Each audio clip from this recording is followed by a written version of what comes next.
I believe we are live, maybe. I'm just waiting for the screen to refresh right now. And there we are. Welcome. I'm tonight working in Winsor Newton Pigment markers with some colored pencils. I'm going to be using Caran d'Ache Luminance for this because I found it works better than all my other brands for working over the marker. The paper that I'm working tonight, do I have this on mute? Oh, okay, we're good. The paper I'm working on tonight is the Yupo paper. This one was a, what is this, a 9x12? I'm working more as an 8x10 type size though. This is the 74-pound paper. When working with the pigment markers, you want to make sure that you're using the right kind of marker because if you don't, it won't work right. These blend beautifully if you use the right kind of paper. So you want to either use, the only ones I found so far that work well for me are the pigment marker paper that, I've got my paper towel, I'm blending that on, that is made by Winsor & Newton for these markers. The problem is this paper is like tissue paper. It is so flimsy. So while I did buy a bigger pack of this, I just use it for testing color and cleaning off markers, as you can see here. I don't recommend doing your complete projects on there. They're okay for practice because it's super cheap. But if you want to do something, I mean, these markers are light fast. They're the only light fast marker available. So you can sell the work. I don't want to sell work on tissue paper. Sorry, maybe I'm just a freak, but I want my work to not be damaged. So what I do recommend is the Yupo, and this is a heavier weight paper. This is made by Legion. I'll have links to everything I'm using in the video description as long as I uploaded it properly. So that is my first tip. If you're using these pigment markers, make sure you use the right paper. If you use regular marker paper, you're not going to get the same results. It does make a very big deal. And just for transparency, some of the markers in my set were provided to me by Winsor & Newton to test out, and then I liked them so much, I went and spent like $150 on more of them. So I have a lot now, but some were provided to me, just to make that clear. This is not a sponsored video. These are all my own opinions, all that fun stuff. There's the legal crap out of the way. So you guys can go ahead and ask questions. No, thank you. I am not recording yet. Valerie is on top of stuff. I'm recording now. So we can go ahead and get started on this. And before we get started, I want to thank our two moderators we have here tonight, Joseph Fincham and Valerie, for Drawing with Fire. I've got links to both of their YouTube channels in the video description, so make sure you check them out. And subscribe as a thank you for helping me out to do these, because I could not do these videos without having them here to help. Okay, so I've already done the background. All you're seeing on here so far are things that were done with the marker. I started a little bit with the colored pencil just because I wanted to test that I was going to get the results I wanted with the colors I had used. But other than that, everything else you're seeing here, this is all just the pigment marker so far. Rachel says two things. I can already tell this piece will be one of my favorites. Amazing color use so far. Two, your hair is gorgeous today. Thank you. My hair is, I've called it several names today. It is not doing what I wanted it to. Okay, so names that are not appropriate to mention here. I'm going to start by, now the reference photo for this one, I cannot give to you guys because this is actually one of our reference photos this month for Patreon. So if you are a supporter over on Patreon, you can go ahead and download it. It's over there and available to you, but it's only for Patreon members this month. So it wouldn't be right just to give it to everybody, being that I use that as one of our photos. So that is where the reference photo is, and I know I'm going to get a lot of people asking for this one, but yeah, you just go sign up. It's like $4 and you get all kinds of stuff. So, markers. I need a pale gray and some greens. Now, I keep my markers in, these are the 3-drawer pastel boxes. They're the same things that I keep my colored pencils in, and they fit beautifully. And I can just pull them out and grab whatever color I need. These are probably good. And what else do I need? Some browns.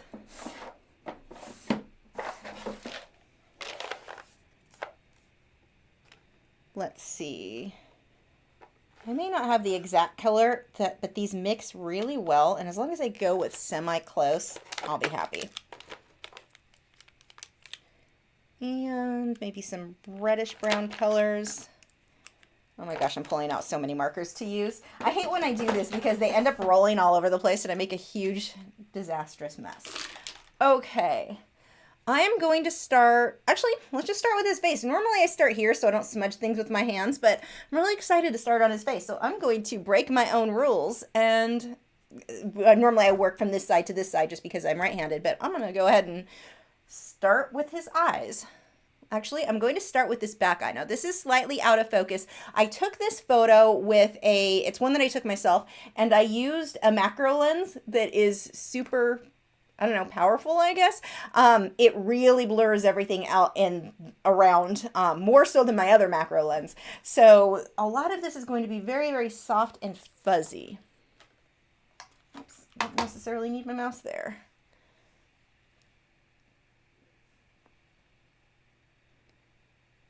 Make sure that you're highlighting my name so I see your question. Otherwise, I just assume you guys are chatting amongst yourselves.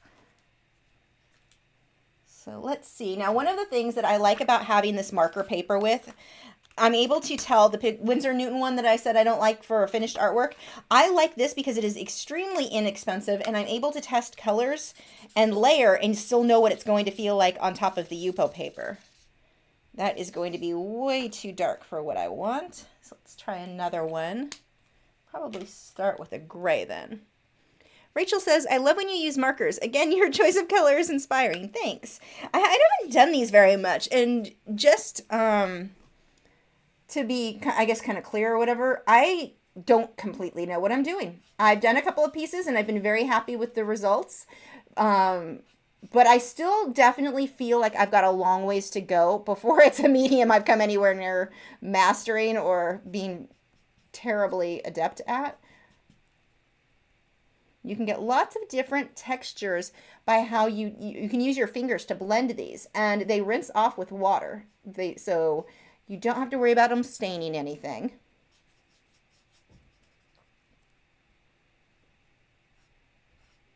And you can blend over an area that you already went. So like here, my brown had gotten too close into the eye. No big deal. Once I start blending over it, it cleans up. And along the back of the frog, you can see this where I've got a disaster going on back here.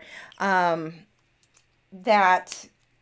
all get cleaned up. And I just remembered, I'm pretty sure I have this on autofocus. Let me go ahead and stop for not start the live stream, but let me fix something really quick, because that ends up being annoying for you guys. I just have to remember where it's located. There we go. Focus, auto. Let's turn that off. Okay, so hopefully that'll prevent the video from getting fuzzy and go, oh, now it's really out of focus.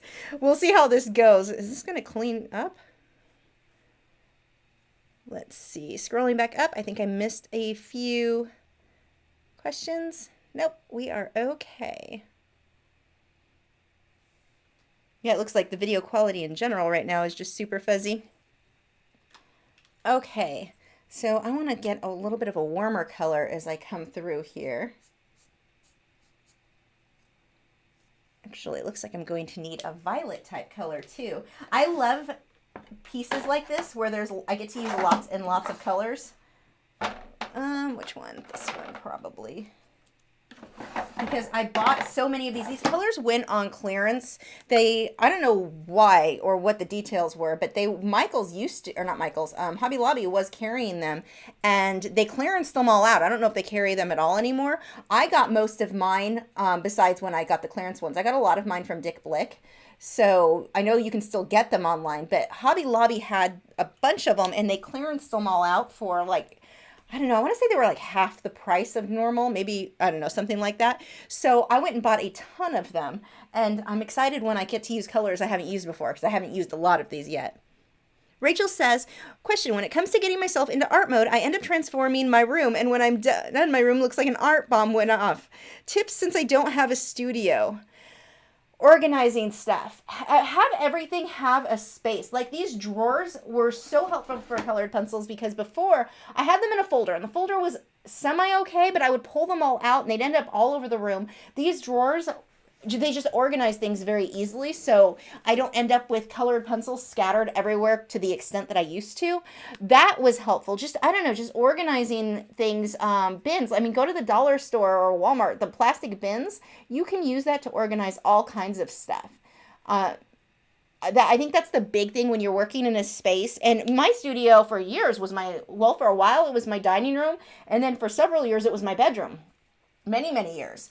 And you have to work around that. So yeah, I know what you're talking about. And I tried it like TV trays. Those are great. I can pull those out and set my stuff on while I'm working, and then they fold up and put away. I still use them in my studio today, but that was a big thing when my studio was my bedroom that I used to do to avoid having too big of a mess.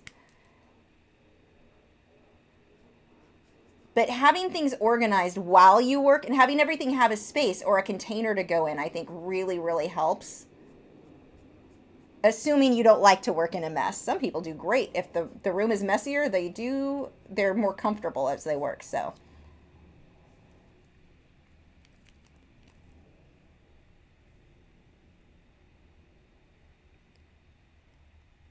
Mazzino says, a little off topic here, but how do you feel about graphite powder for creating realistic pencil work? I like graphite powder. I'm not amazing with it yet. I have some. I've only used it here and there, mainly for getting large backgrounds just lightly shaded in.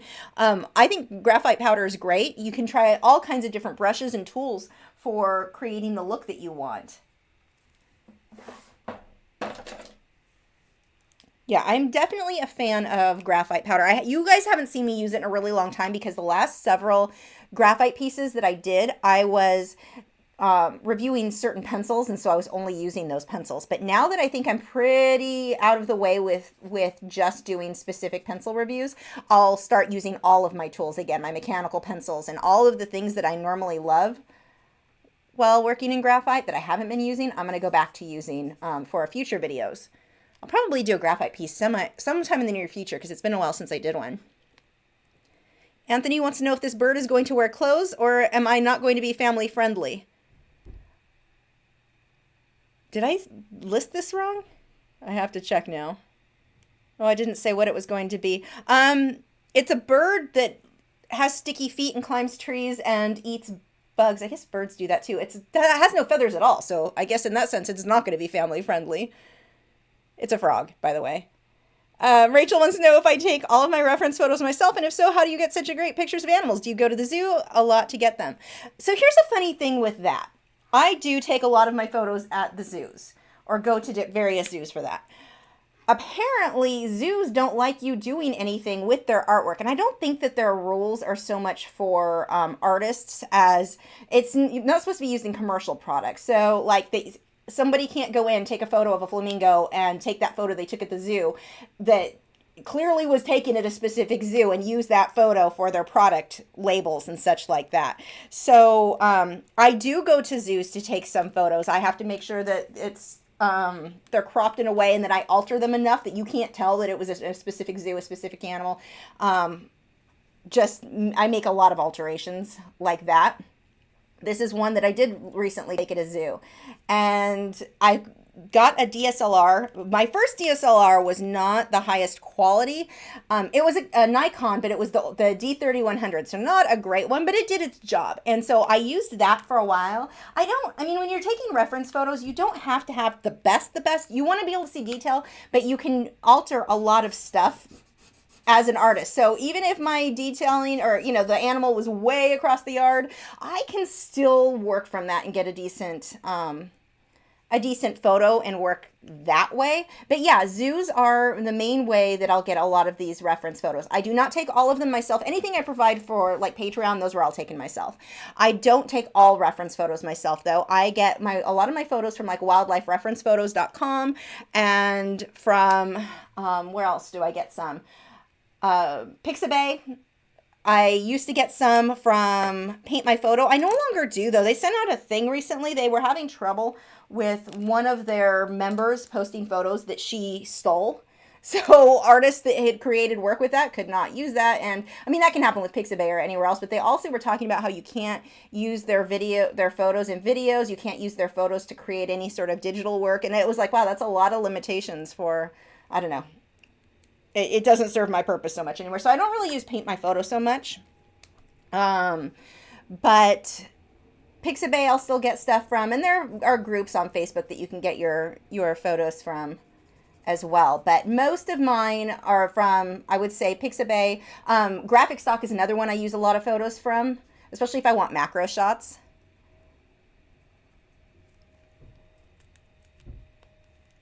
But yeah, if you go to a zoo and take a photo, I would just recommend, you can get permission from some zoos. And I even like the zoo I took a lot of these photos from, they actually gave permission for artists or for photographers to go practice their photography, take photos of their animals. So some are okay with it, some are not. It depends on the zoo. I just want to throw that out there. But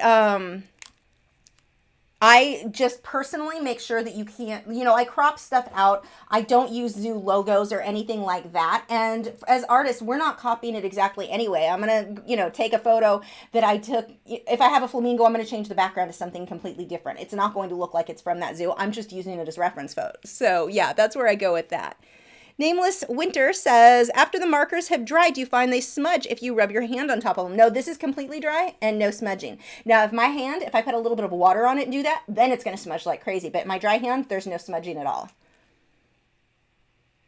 And this is very dry. I mean, this was all done in actually, this part here was done last night. This part was done 2 nights ago. So it's really dry. Tomorrow wants to know if I have any idea what kind of frog this is. No, I don't. I'm sorry. I'm no help there. A green one with spots.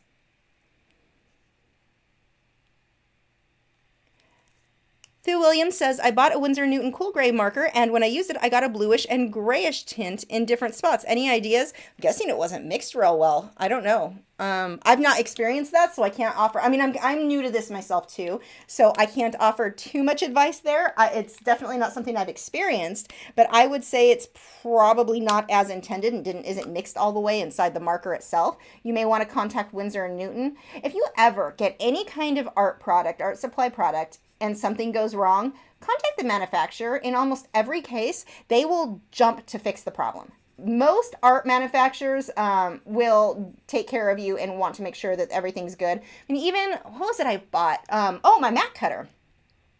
One of the pieces doesn't work. And so they sent me a replacement, which actually, funny side story, I tried for the first time like 6 months later, which was last week, and it still is the wrong size. They sent me the wrong part. At this point, I don't care. I don't need that part. But most art suppliers or art supply companies, my projector, I had a problem with. Contacted the company. They were so helpful. I mean, they had the correct replacement thing sent to me so quickly. Most companies aren't. I've seen where artists get so angry that a company screwed them over. The supply they bought didn't work right, and this and that, and it had all these problems. And it's like, give the company a chance to fix it. Most companies have no intention of screwing you over. So if you have something that didn't go right, contact them and see how they respond. And if they don't respond in a satisfactory manner, you can always take that to social media and let people know that that's how that company handled the situation. And I think that may be part of why companies are so awesome to work with now when you do have a problem. They're like, they don't want the bad publicity. So no, in that case, if that's coming out blotchy, that's not normal, I don't think. I've not seen that happen. I would contact them and let them replace that for you. Julie says, hi from Brazil. I live here because my parents are missionaries. You are my art here. Oh, that's awesome. I'm fangirling right now. First live stream. Thank you for the art tips. Chris Stevens says, I just got into acrylics. What are 5 tips for using this medium? Oh, you're going to like a video. What day does that go up? I forget, but I have the top 10 mistakes I often see acrylic artists make. So that's coming soon. But top 5 tips for using acrylics. Start by working small. I would say do not jump into a huge, 24 by 30 inch canvas. Start 8 by 10, 11 by 14, 16 by 20 being the largest I would recommend someone new start with, because it dries really quickly, and it's hard when you've got working really large and something's drying that fast on you. Work smaller, and then that fast dry time isn't as big of a deal. When you work smaller like that until you get used to it, it just makes it a lot easier to control. So that would be my first tip. Second tip, someone's going to have to keep track of what number I'm on here because there's no way I'm going to do that while working. What would my second tip be? Get an airbrush. and it's one of my must-have items for working in acrylics. And I don't mean that you need to go out and get the full airbrush setup. You know, you don't need the full dual action like what I've got here. You can get a single action hobby kit just for misting water, not for painting. All you're going to do with this is mist water to keep the acrylic paint wet so you have time to blend. Learn to keep it wet that way. I think that that's really, really helpful. I would say avoid mixing mediums to start with. Get used to mixing with water first. Mixing mediums are just one more challenge. Unless you're glazing like what I did on today's wolf, that one I really like the glazing medium. But besides that, where's my colorless blender? It's probably in my hand. Besides that, just get used to blending with water first. Once you've gotten used to that, and then using the airbrush, of course, to blend, learn blending wet into wet. You'll find a lot of videos here on YouTube that will teach you how to do that. I've got videos myself talking about that. Understand when you get started that it's going to feel super, super awkward. So we'll move on to number 3. Very, very awkward when you get started with acrylics. It's drying too fast. You don't know how to blend color. You don't know how to do any of that. It takes practice and it takes time. Acrylics are one of the more difficult mediums, I think, to really master and get comfortable with. Totally worth it. They're one of my favorites, so I'm not saying that they're bad or that you shouldn't. I'm just saying it's going to take time. Don't think you can spend 2 months and be amazing at it. You may be good at it by that time. Some people are. But, I mean, it really does take time, and you need to have that patience to know your first few paintings probably not going to look very good. That's okay. That's just a part of the process. Don't freak out or get upset or think that you're not going to ever be good because they're too hard. It takes time and it takes practice and experience. And keep doing more and more small paintings. You're going to learn very, very quick that way. My next would be to avoid portraits to start with. Get a feel for the medium, doing flowers, landscapes, whatever else. Hang off on the portraits because those are one of the more challenging things to do anyway in art. Combine that with one of the more difficult mediums and you're kind of setting yourself up for a lot of discouragement and frustration. So I would say don't do portraits right off the bat. What is that, number 4? Am I on number 4 yet, somebody? The next tip, I'm going to give up on numbers. My next tip would be, let's see. So starting small, get a good canvas. Don't go and get something that has a lot of tooth. It's a heavier weight rough canvas. Those are going to be very, very hard to blend on. Get something like my two favorites would be the Frederick's Ultra Smooth Blue Label canvas or the Frederick's linen canvases. Make sure that it's acrylic prime, that you don't get the oil prime linen for acrylics. But those are my favorites, and it makes it way easier to blend. Or watercolor canvas boards. Frederick's makes watercolor canvas boards I love for painting on, and that makes it easier to get used to. So I think those would be my tips for getting started.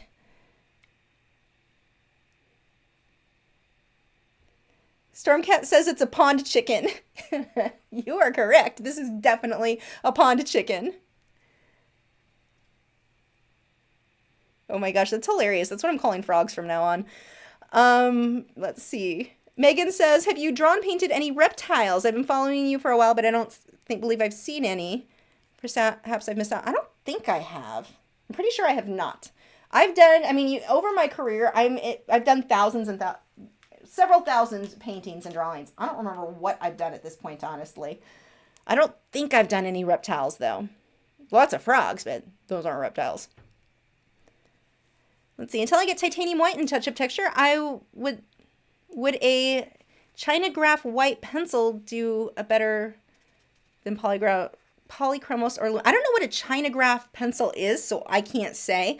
I don't want to give you wrong advice. JPC13 Art wants to know where Filbert the Flamingo is. He's in the living room where he lives. I'm an adult, really.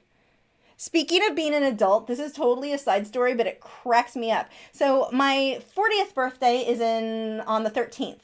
My first birthday present came actually from Conejo, and he sent me a Warcraft game card.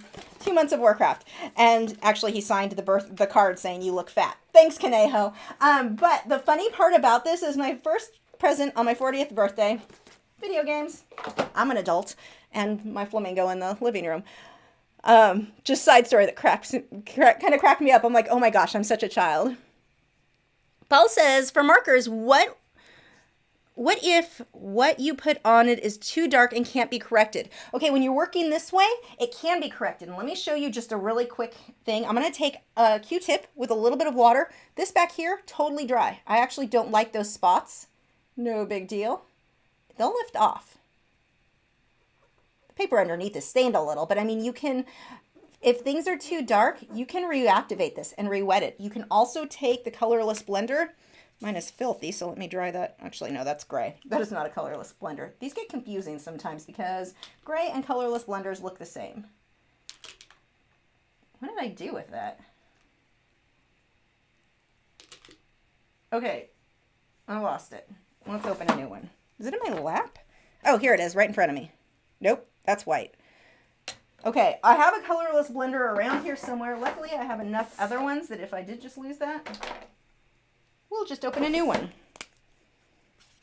Okay, so I can also take a colorless blender and look at how that lifts that up. So if you go too dark, just lift it up. You can use water and a paper towel. You've got a lot of options. So you can absolutely fix mistakes on the Yupo paper like this. If you're working on regular marker paper, it doesn't work the same, so you're not going to be able to get the same results there. Vicky wants to know if the Winsor Newton markers compare, or how they compare to Copics. What would be the difference, if any? Well, these are light fast. Copics are not. That's a pretty big difference. The way that they layer, the way that they blend, these seem to have more pigment. They get very dark very quickly.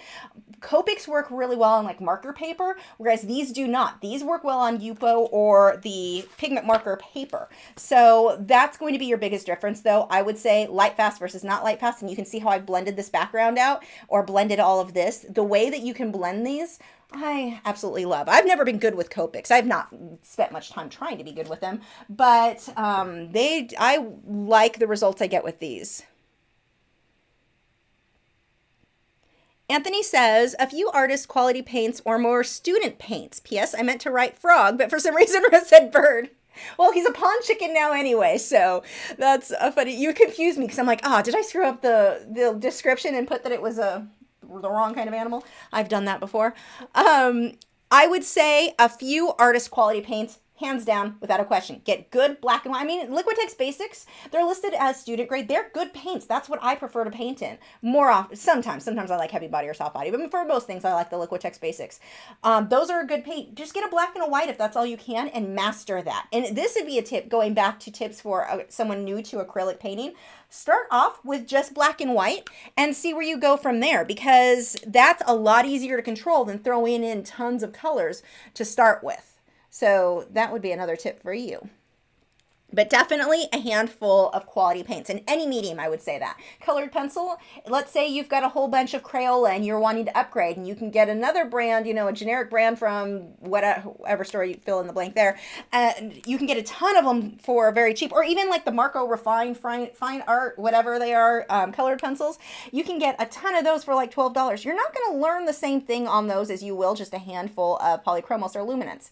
I would much rather see a student use just a couple of good quality paints than a whole bunch of crappy ones that do not give you the same results. So you're not really learning the same thing if they don't behave the same way as the quality paint. That's my bigger issue there. Not the light fastness or any of that. My issue is they don't behave the same.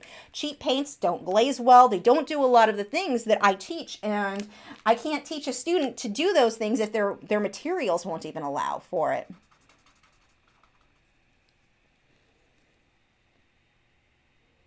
Regina said, can colored pencils be used on top of pigment markers? Greetings from Mexico. Absolutely. And this is something that you're going to see me do later. But just as a really quick demonstration, let me find... Will this guy work? Yeah, sure. I'm going to be taking green later, but see how I can go right on top and tint the color and soften that out? Now, the luminance work the best. I tried Prismacolor, I tried Polychromos, and I've tried... What was the other one I tried? Lyra Rembrandt. Without a doubt, luminance, it shows up beautifully on these, and you can see how I'm just tinting color, and I'll be doing that on the frog later as well. Maybe, I'm not sure if I'll get that far on the live stream, we'll see. But yes, they absolutely can. But some markers don't really stick where some do. Diana said, I contacted Winsor Newton about the pigment markers. Their customer service is awesome. They let me know that they have heavier weight pigment marker pads, 175 grams. Do they? What are these now?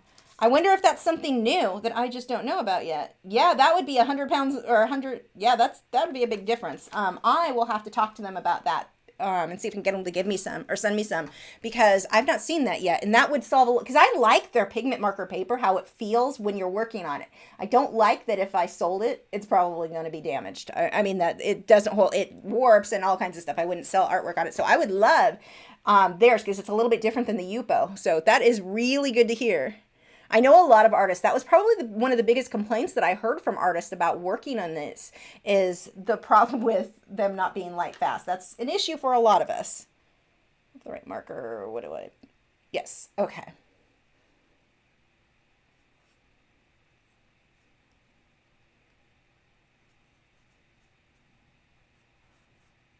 So you can see you've got two tip sizes on these. The smaller one and the bigger side. This is the smaller side.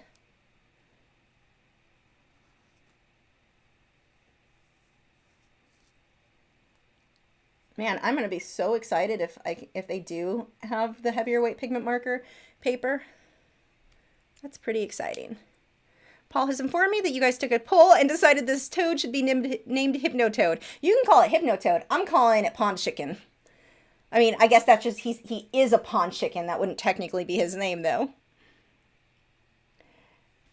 Niam says, I hope I said that right, said, is there a fixative spray that can be used with pigment markers? You know, I don't know, and I asked them about it, and I had never heard back. So whoever my contact was stopped talking to me when at that point. So I don't know what happened, if they still work there anymore, or if they went on vacation. I don't know what happened, but months later, I never heard back about that, because I did ask. Linda said, do the camera flashes bother the zoo animals? So that's possibly why they don't like photos taken. The zoos don't care if you take photos. The zoos don't want you selling photos. Like, I couldn't take a photo and then make a print of it, like sell posters of that photo. I couldn't sell, like the artwork I'm changing, it's not the same as what I took there, so I'm safe. But selling the original photos, that sort of thing, you can't do. My camera doesn't even have a flash, so that's definitely not a problem. And I think that they do tell you not to use a flash on the animals. But even if you did use a flash, you're going to get a crappy photo. Flashes do not give you good photos of wildlife, so it would be not the most useful thing for people to be doing. Whoops, that is the wrong side. Actually, I need a different one. That's going to give me too thick of a line. Do I have another one? I don't feel like looking. Okay, so let's see. Yes, did I say that wrong? Kat said, contact the manufacturer if your art suppliers are bad, not the retailer. Now, if you just want to do a return, contact the retailer. If you're just like, this is wrong, I want it replaced, you can contact the retailer. They'll just replace it, but they're not going to really care that it didn't work other than replacing a bad product. The manufacturer is the one that I like to call. Meets Art Gallery wants to know if I have any favorite animals. Definitely flamingos would be at the top of that list. Why do I keep opening the wrong end of this? Flamingos are definitely a favorite for me. What else? I think there's a dark section back here. We'll just block that in. If not, I will erase it with a Q-tip and water. What else? I've always loved any of the big cats. All of them. Try to think what else I got super excited about when I do go to the zoo. Those are mostly, I love birds. Flamingos would definitely be my favorite, and big cats. Bree says, is there any specific brand of colored pencils do you recommend for artists that mainly do portraits of people as well as flowers? I would say the Caran d'Ache Luminance would be my favorite there. They just blend so well for skin tones.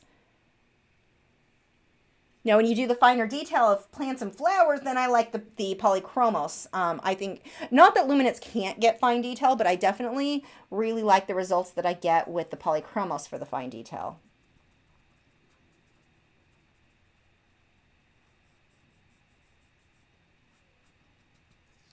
So this is the fun part where I've got more texture. I'm just going to dot in here because I actually want white dots in there, but that doesn't really work. The white is a blender. It's not actually a very opaque color that this comes with. So I want to try to leave the white of the paper showing through if I want something to be really white.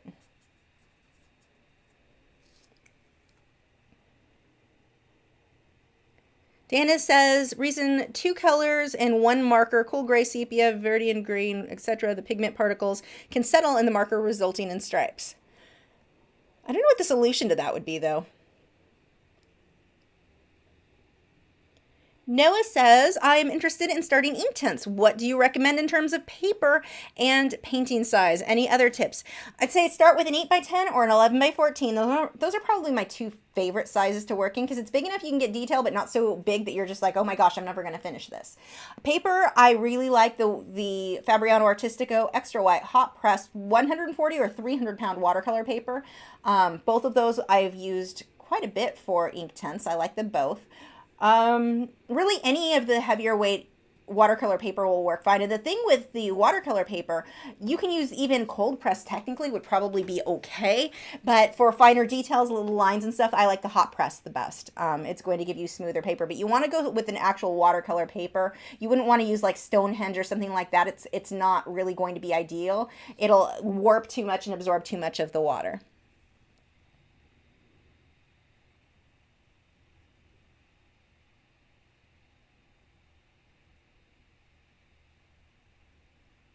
Noah says, I'm doing it because I want to own a set with your art on it. That is awesome. I can't wait for those to be released.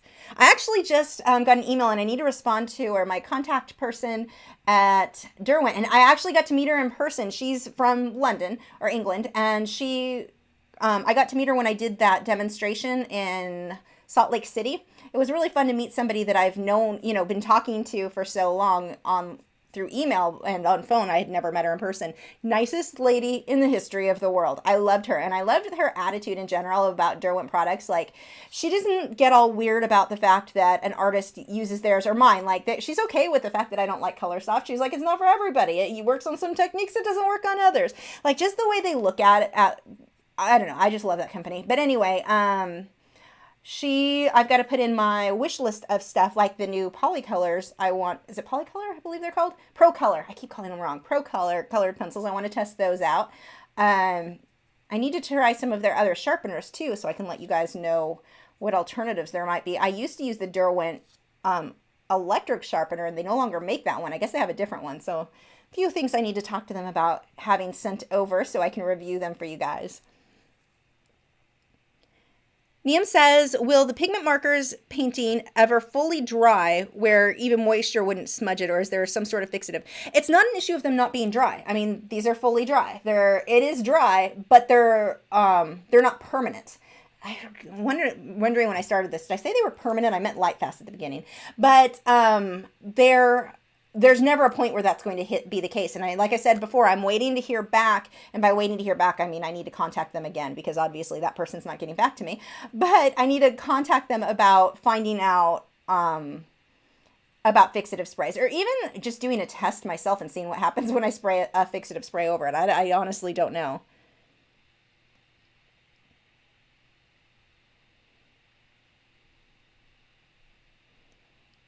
Joseph Fincham says, Hypnotoad the pond chicken has a nice ring to it.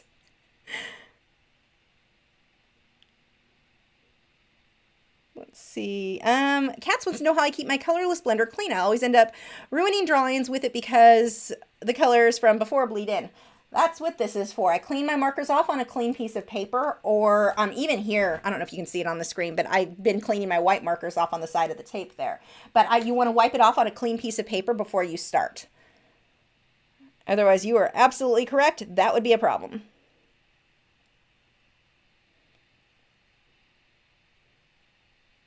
Holly wants to know what pencils I'm using for sketching my drawings before I paint or use colored pencils. Usually a 4H or a 6H pencil. I'm still using my old Prismacolor turquoise pencils because I hate them and won't use them for actual, shading.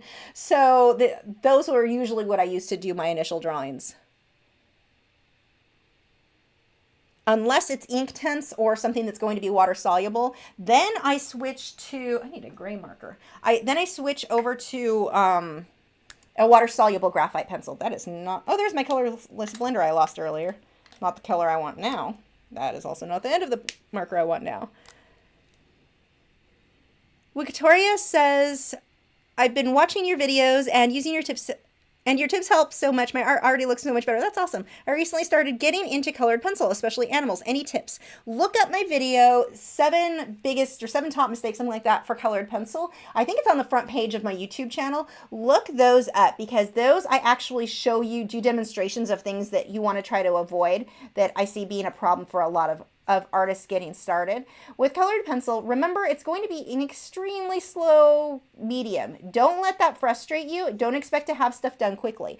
Your work is going to look so much better if you're willing to slow down and take your time to really get that work to look how you want your, whatever reference photo you have. Make sure that it's, you go slow. Don't rush the process or it won't come out right. So, here, it looks like I went up too high, so I can actually push that down. I'm using a white blender, and I'm just pulling that line down so it's not up so high. Anyway, the other thing is to make sure your initial drawing is completely accurate before you start. Unless you're working with Powder Blender's forgiving, and you're able to go and adjust a lot. But if you're working with like odorless mineral spirits or something else, you want to make really, really sure that initial drawing is absolutely perfect before you ever start with a colored pencil. Because if you realize your drawing is off, there's not a whole lot you can do to fix it. To an extent, you can change some stuff, but not a lot. Make sure that drawing is right. I can't stress that enough. If that means you spend an extra day making sure your drawing is perfect, so be it. Make sure it's exact. I now need a dark gray marker.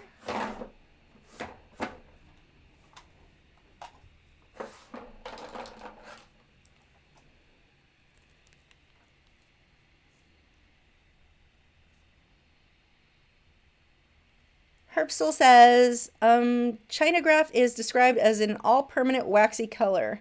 I'll try it and find out. Yeah, let me know. I don't know who makes that, or I know nothing about that.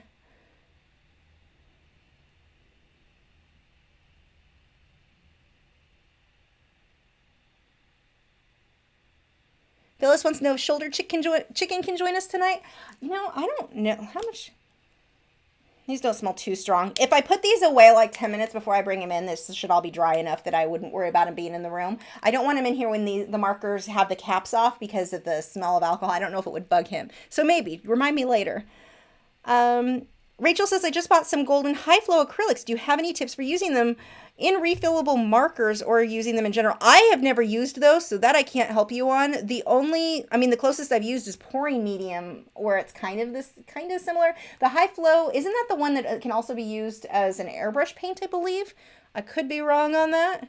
I know I've seen people use it with pours. I'm not sure if I've seen it with, I'm maybe mixing that up. But I don't have any experience with those, so I can't really give you much advice there. Helpful, I know. Dennis wants to know if one can use graphite and colored pencils if they mix together. I have done mixed medium with the two of them. My big tip for you is keep the graphite where you want the graphite and the colored pencil where you want the colored pencil. I don't like to layer them too much. Colored pencil doesn't stick super well on top of areas that have a lot of graphite, and then the other way around. They kind of, I don't know, it can be done, but I don't love the look when they're layered on top. But I love the look of having portion of the drawing in graphite and portions of the drawing in colored pencil. So you've got the mixture of black and white and color in different areas. That looks amazing. I'm not sure how much that helps you.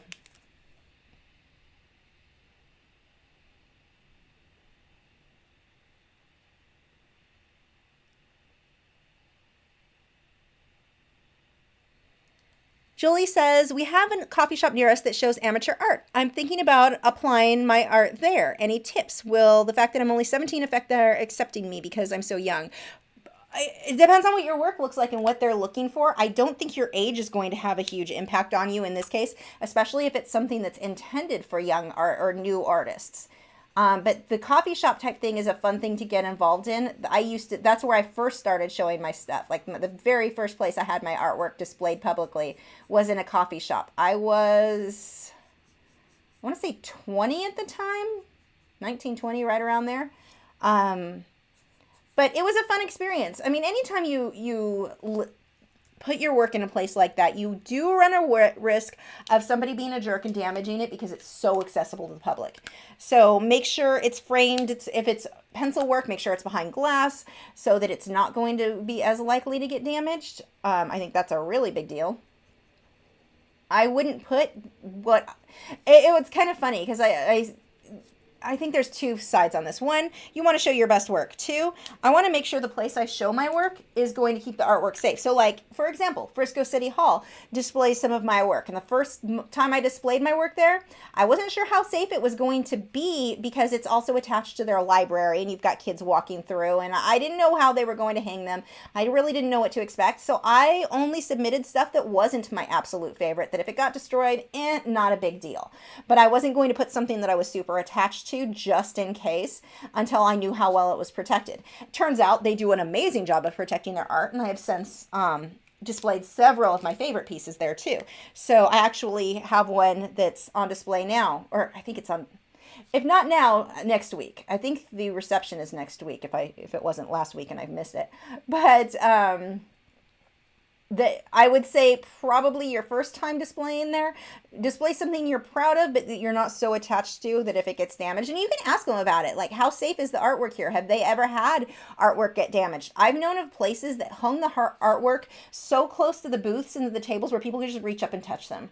That to me, not okay, not real safe, because people like to touch things. It's not that they're trying to be horrible people. It's just that they're doing terrible, have terrible manners when it comes to stuff like that. Like, people don't know they shouldn't touch stuff. There was one local art gallery that I use in quotations because I don't consider it an art gallery, but that does display artwork, and they don't take care of their artwork at all. They had people, the last time I was there, it was I was also playing in a band at the place, and they had, people were leaning, it was so packed full of people were leaning up against the artwork, and no one said a word to them about it. That's not cool. That's not okay. So I'm glad I didn't have something I was super protective of there because it could have gotten damaged. So I would say do your research with the place and find out how well they take care of that artwork, where it's hung, how safe is it going to be, and then decide whether or not you want to display and how you want to display your work from there.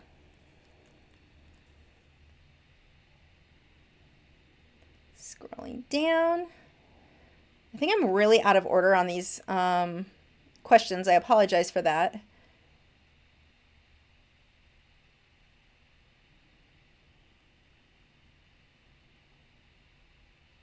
Nameless Winter wants to know how I discovered that Yupo paper would be good for this type of marker. Winsor Newton told me. When I told them, I said, I don't like the paper. That was kind of my feedback for them. I love the marker, don't like the paper. Said, I asked them if they had an alternative. Do you make a heavier weight paper? And at the time they did not, and they said, try that. And I loved it. And luckily for me too, I had Yupo paper at home, or there at the time. It was actually from one of my previous Smart Art boxes. One of the previous Smart Art boxes was a watercolor piece on Yupo paper, which is what Yupo's advertised as a type of watercolor paper.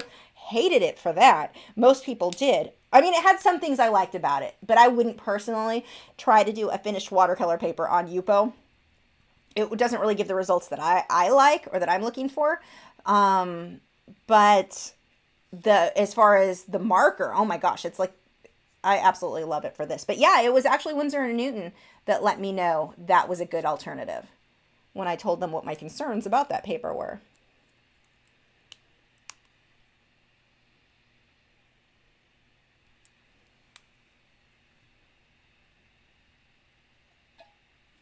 I actually made iced coffee earlier because I screwed up and meant to make a cup of decaf and wasn't paying attention and grabbed vanilla, my normal vanilla one that I like so much. And I did not want caffeine at the time, so I figured I'd put it in the fridge and turn it into iced coffee. And so now that's what I have, and it makes me happy.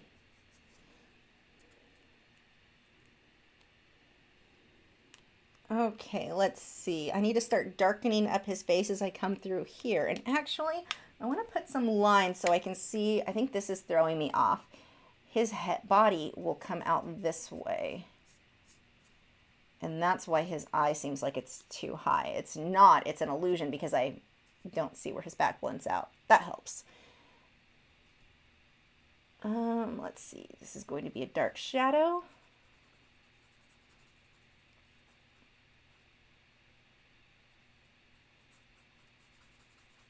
And that will end up being a lot darker. One of the things that I found with these markers that I really like, if I have an area like here, this isn't the right color at all, but when I put another color on top, they're going to blend together and give me a better color. The other thing is when it dries completely and you put another color on top, it almost makes a thicker mixture. It's like the pigment just, I don't know, the way it blends together, and I'm able to get a better, smoother result if I have lots of layers. Like one layer, let it dry, put another layer, which reactivates it and then blends it out. Really like the results I get there. Elise wants to know if I'm planning on investing in Copic markers. No, not at all. I don't like markers. I like these markers because they feel like painting markers. I don't know. But no, I'm not. And the other issue I have is being that they're not light fast, it's not work. I mean, it doesn't make sense for the type of artwork that I produce. Whereas these, they are light fast and they work really well for what I'm trying to do.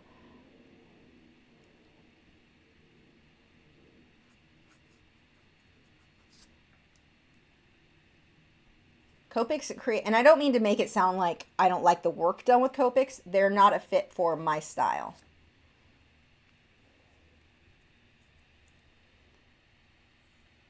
Herps Rule says, which zoo did you take this photo at? There may be a description on the species somewhere online. There might be. Here's the thing.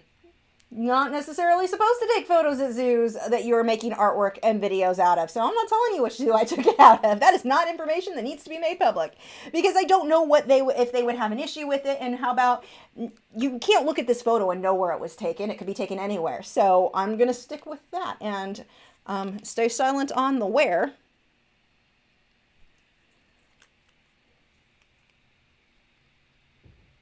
Just in case they get weird. I don't think they would care what an artist is drawing from, but oops, that is going to be not the right color. Let's go with this.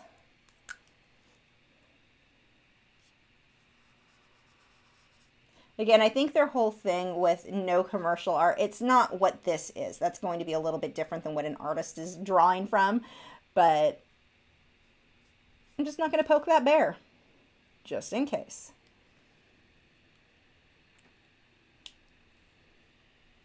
Madison says, I love how you are great at all these mediums. It's like, oh, markers, I don't even like these things that much. Let's try them anyway and see what happens. Makes new masterpiece.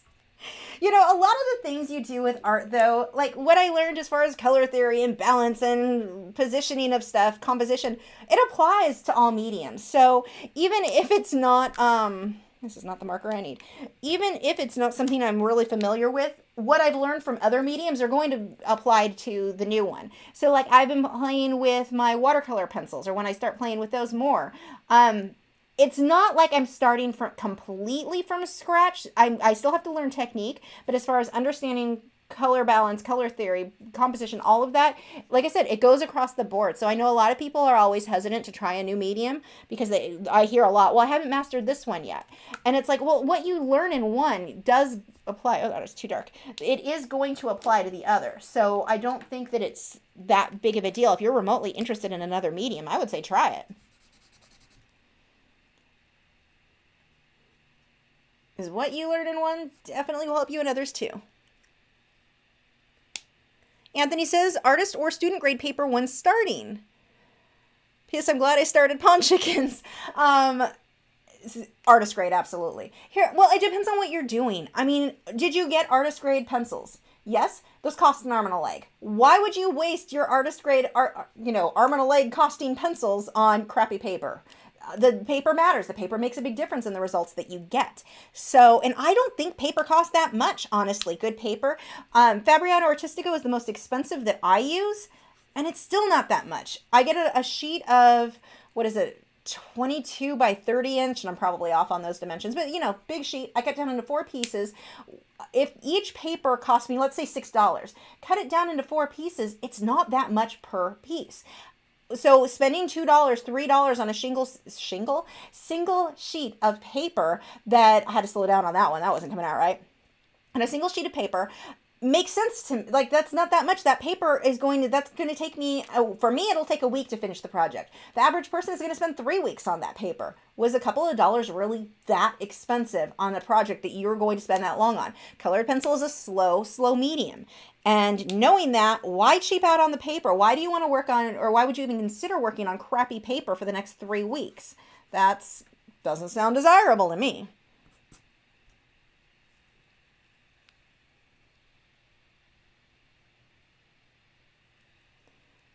see, trying to get a highlight in here. I may just come back through with water and a Q-tip. Oh no, that's actually working.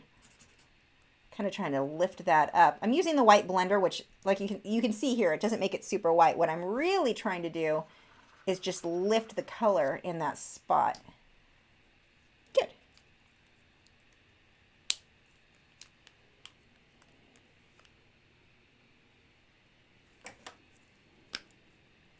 Wrong end.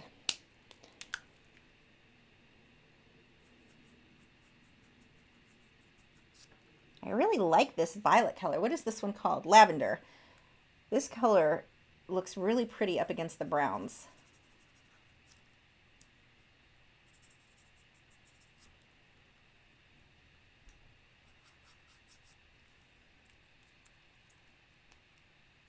Okay, let's pull some of that down in here too. I'm lighting it intentionally, mixing with the browns because I don't want it super purple. It's giving me a nice light color.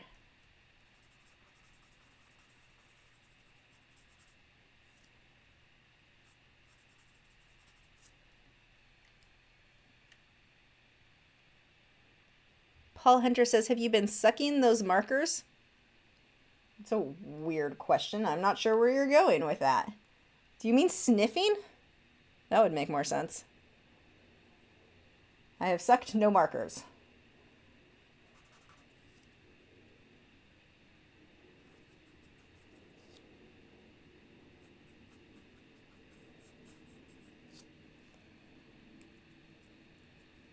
Robert wants to know if I use the airbrush. Not on this piece. No, this is all, everything you've seen here, other than where I've tinted the color here with colored pencil, this is all done with the markers. You can see, I mean, I just love the results that you can get with these. It's very painterly versus what I had previously painted or drawn when attempting markers.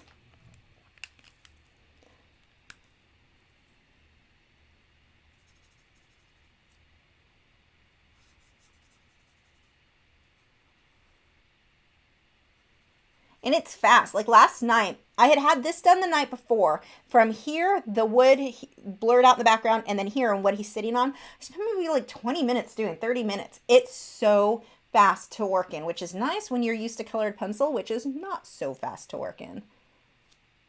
Okay, this probably should have been a much lighter area. So that's an area I'm going to say I screwed up on, and take my white blender and let's start pulling some of this up so that I can lighten it up. Paul Hunter says, sniffing gets you high, sucking gets you drunk. It's not that kind of alcohol. The amount you would have to, I don't think that that's a true statement.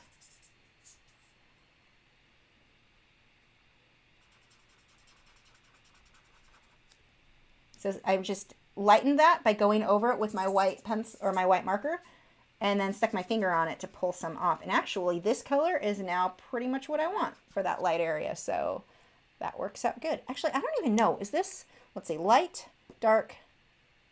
No. Yes, dark, light, dark. Okay. Let's see if I can do this the right way this time.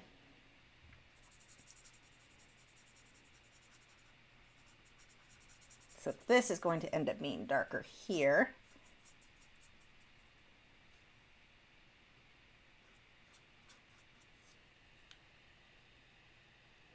Conejo's back.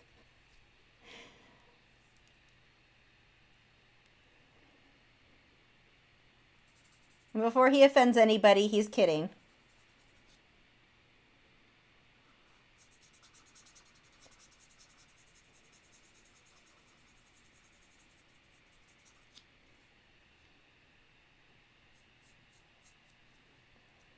Okay, so that gives me kind of this reddish brown. I need to bump it up to a slightly darker stage now. Okay, Paul Hunter says he's messing with me. I was going to say, I don't know where you got that information, but I'm pretty sure that does not work. A. Brown says, do you have to wait long for the background to dry so you don't smear it when you work on your main feature? How long is the dry time if you want it to blend? It dries really quickly. I find that it's better to like work on one small area, blend it, work on the next small area and blend it into this and let the wet area blend over the dry area and then blend them together. But trying to like blend out, let's say I put all the marker in this whole section and then try to blend it all out. which is what I actually did try to do, didn't work. You have to do one little section at a time. I forgot about that this time. It's been a while since I worked in these. But you've got to do a small section at a time and build that up. That blends better. So like this section, and then I blended that. And then I did this section and blended this into that by re-wetting the two, and then this section last. They dry pretty quickly. I don't know what the actual time is, but it's not very long.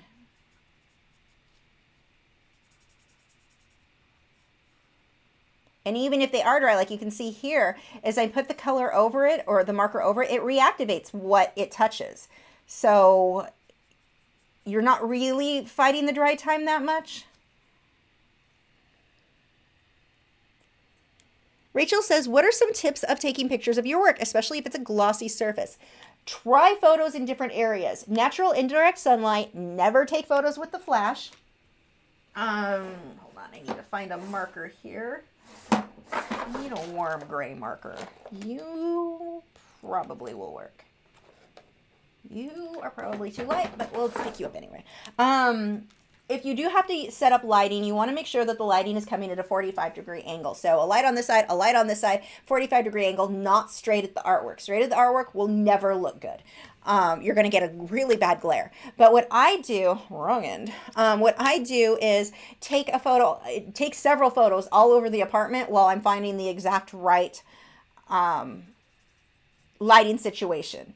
And mess around, depending on your camera setting, you can mess around with your ISO and with all of the different settings to get better results in a darker setting. So like with me, with stuff like the wolf that I took the photo of for today's video, that one, I had to take a photo in an area that's semi-dark and adjust the settings on the camera to counter that. So that's, the camera you use will make a big difference. But try photos in several different areas of your house, and indirect sunlight is going to be the best. Not direct and not lighting, not actual. I mean, I have photograph or lights for photos and stuff, and lights that I use for videos. I have yet to make that look good for taking photo of the artwork itself. I just use the indirect sunlight. Beck says, are the markers easy to wash off your hands as I see you smudge with your fingers? Yeah, you can see, like here, there's the mark on my finger there. Just dip it in the water. I have a little water well next to me. Dry it off, and it's, well, not clean because I didn't write the right spot, but there we go, and now it's clean. So yeah, it comes off really, really easy. Like even right now where I keep wiping my hands on my jeans, it just washes right out, so no problem at all there.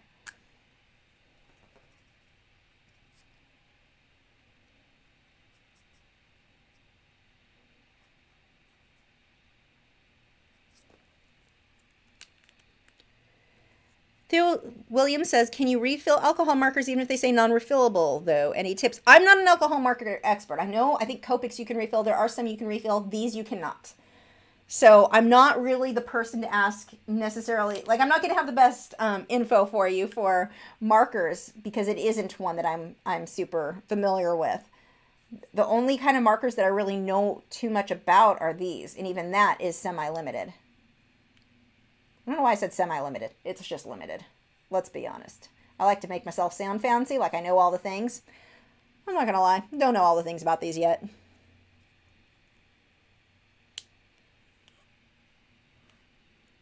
Okay, I need to go one step darker now. So I'm going to switch to my sepia marker.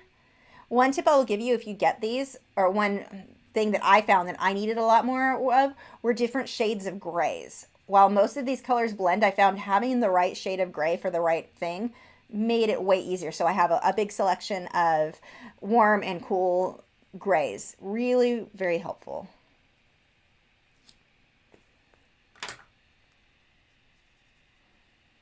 Smudge that out. This is actually an e.l.f. makeup brush. I got it at, where was I?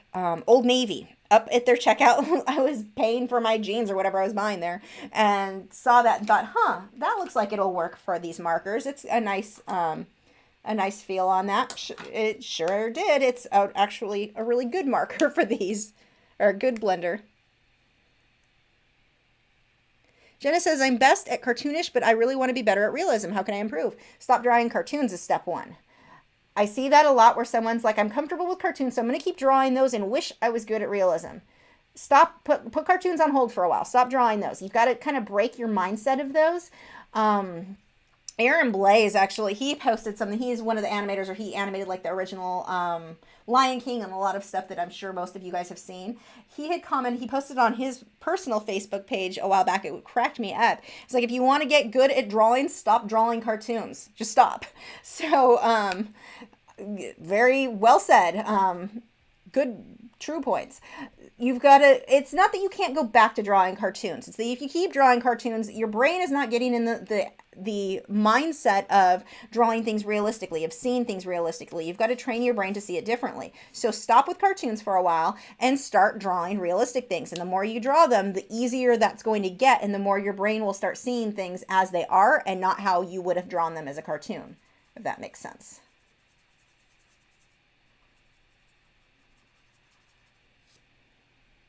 Before someone gets upset with me, I'm not saying there's anything wrong with drawing cartoons if that's what you like. But when you get to a point where that's no longer what you're really wanting to do, then you want to stop with, just altogether stop drawing cartoons for a while.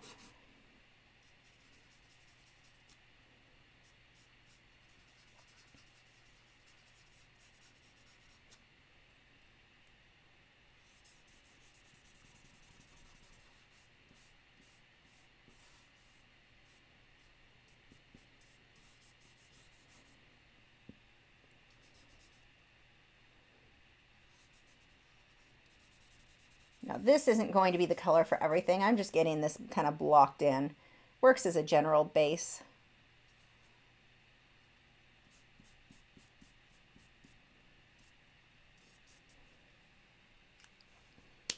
If I want to get rid of those brush strokes, actually they're all blending enough. I'm actually going to leave those, but if I wanted to get rid of them, I can either blend them with my finger or I can take a brush to blend them out.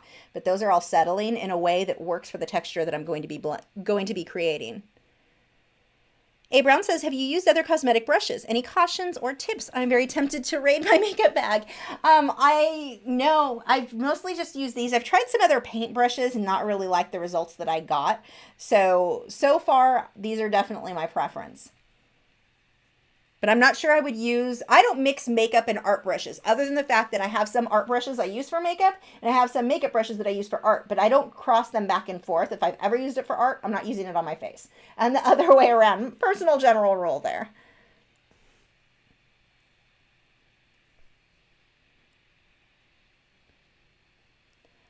Elise says, do you think anatomy is important, especially when you're drawing portraits? Having a general understanding for anatomy is definitely always a good thing. The more you understand, the easier, things will make sense to you that wouldn't have made sense for you if you didn't understand certain things about anatomy. And I'm not saying you need to become a doctor and learn it all, completely, but I would learn at least the bare minimum. If you can understand the bone and muscular structure of your subject, I do think that makes it easier in making your subject come alive. You'll notice things that you may not have noticed if you didn't know those things, if that makes any sense. Probably not. It sounds like I'm rambling.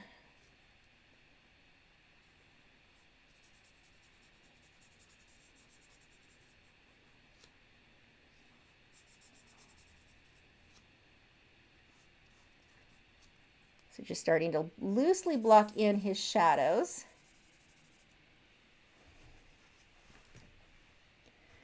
Mazina wants to know if I still play violin in a band. If so, how do I possibly find time to practice? I do not. I haven't touched my violin in way too long, which is terrible. I need to, because I want to get some recordings done. I have a lot of stuff I want to do. Actually, one of the things that I'm planning on doing, if we can find time to get together for this, the lead singer of the last band that I was in, probably the last band I'll ever be in because of time, we want to do a 360-degree video of one of our old songs.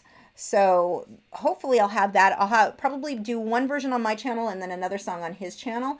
I just haven't gotten that far yet. But it is one of the things that I really do want to do. And I want to play more. Time is an issue.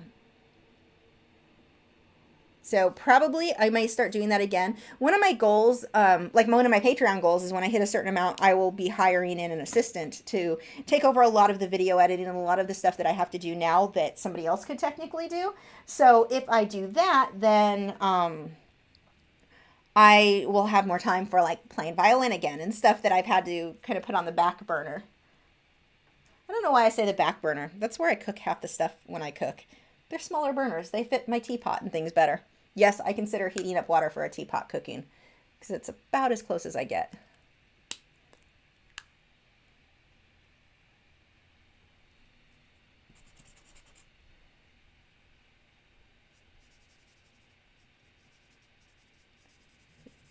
some brownish red shadows in here that'll mix in with the gray. Let's smudge that a bit.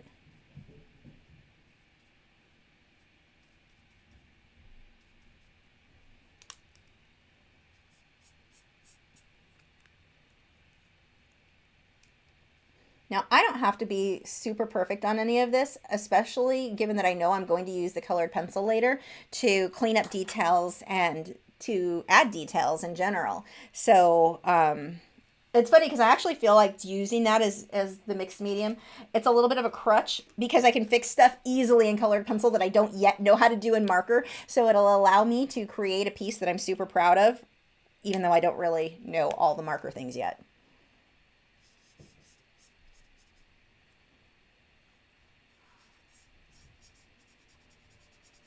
There's just something to, I don't know. I have so much fun filling in color with these. I don't know if it's because it's so bold so quickly, whereas like colored pencil on its own, you guys know that takes forever to layer.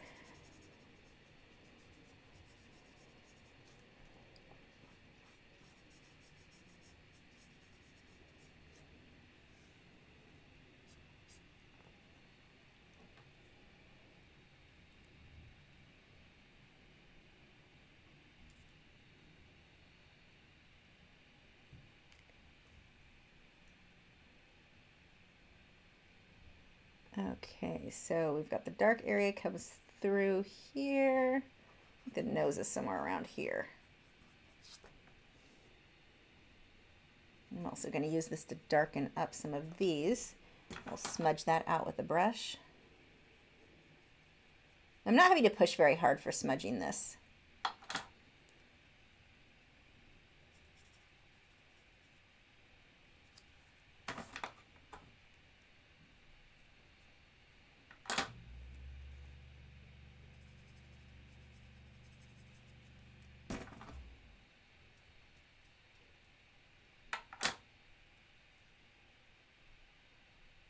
Okay, I need to start getting the shadow of the gray here quite a bit darker. So let me see, I want a warm gray. Now I have to find it. There's a warm gray too. I think that's going to be too light. Let's find out. No, that actually should work out well.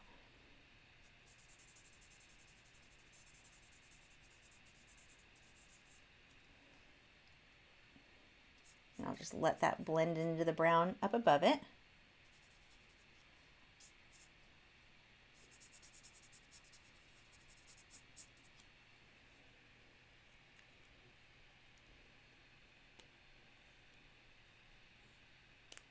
I'm going to switch to the bigger side and start layering the darker brown or the darker gray here. Not quite dark enough.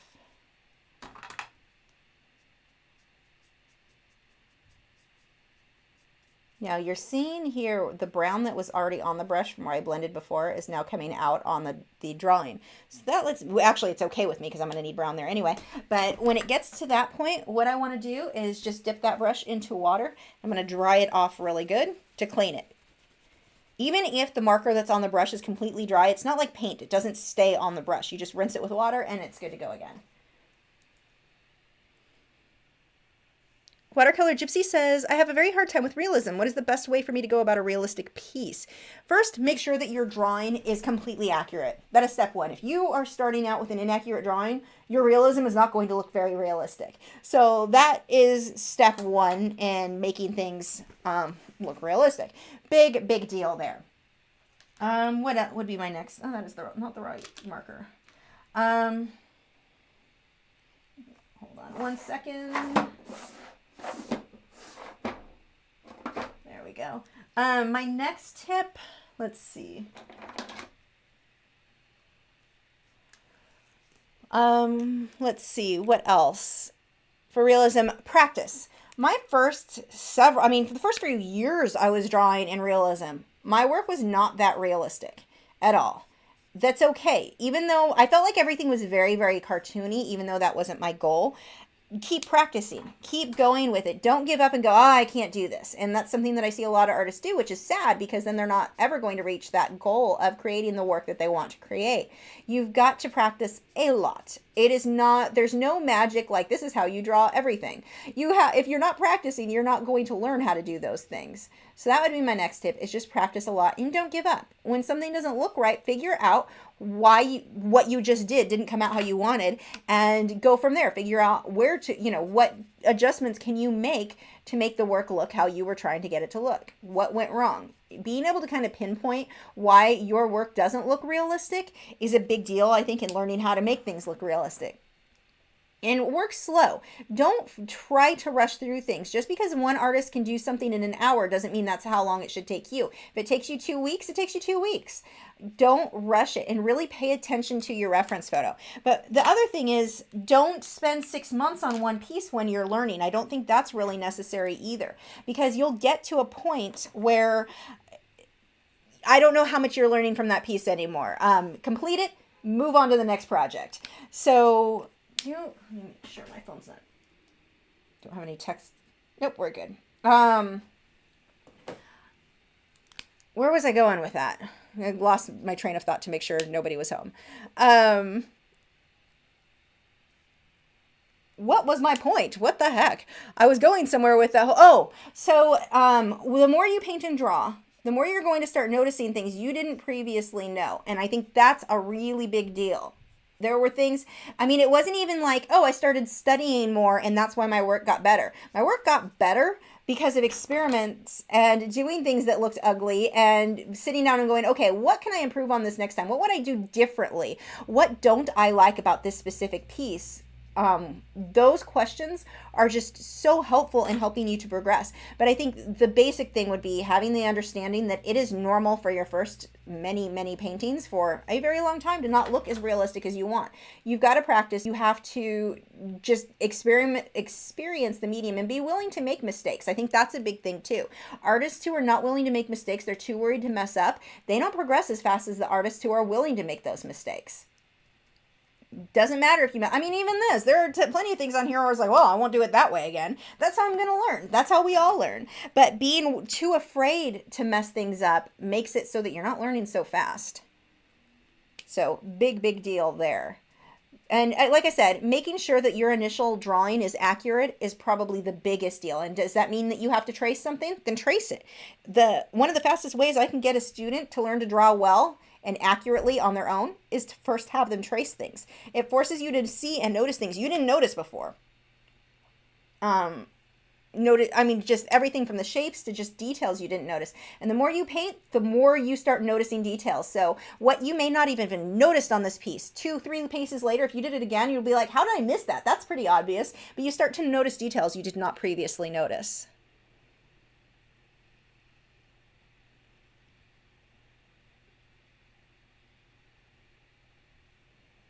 Rob wants to know what I'm putting on the brush. OMS. Nope, just water.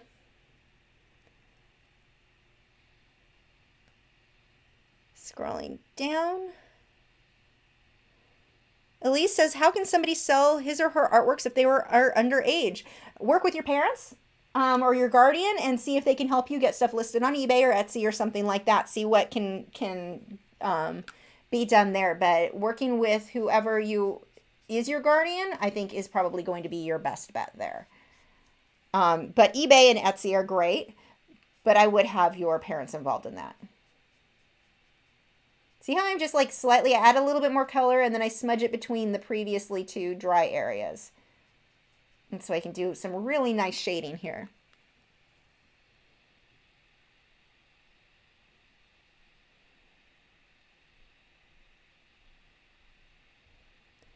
Olympia, I just scrolled past it. Olympia says, what kind of exercises did you use or do you do to help you improve with your art? Practice.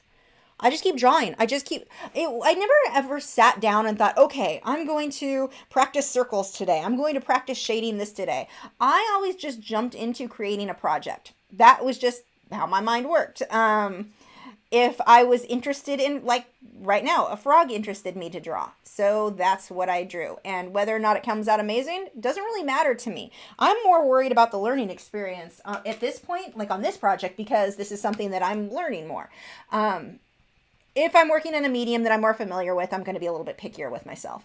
But with something like this, it was just pick something that interests me and practice. It's, draw it. I think that we have a tendency to overthink things. Like there's going to be this magical way that you're going to get amazing with art. There's no trick. There is no secret. You practice. I mean, we can give you little tips. Artists can give you little tips here and there, but the main thing you're going to have to do is to practice that medium. Whatever medium you're interested in, work in it. That's a big deal, and there's no way to skip over it. And I think too, people get frustrated because their first few projects look so terrible, and that's normal. Be okay with that. Give yourself permission to make really ugly paintings and drawings when you're first starting out. Don't let it discourage you. That's where we all started. That is absolutely a normal thing.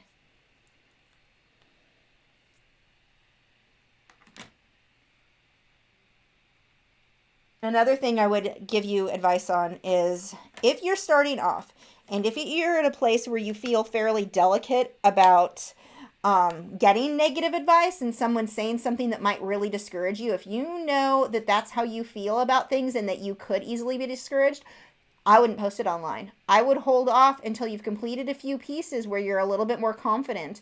If you're really, if there's a chance that one of the friends on your friends list, if your parents, if somebody is going to be negative right now, this is not the time for that. You don't have to post everything you do online if you've got negative people in your life. Although if you have negative people in your life that you can avoid, like friends, well, I would probably avoid them.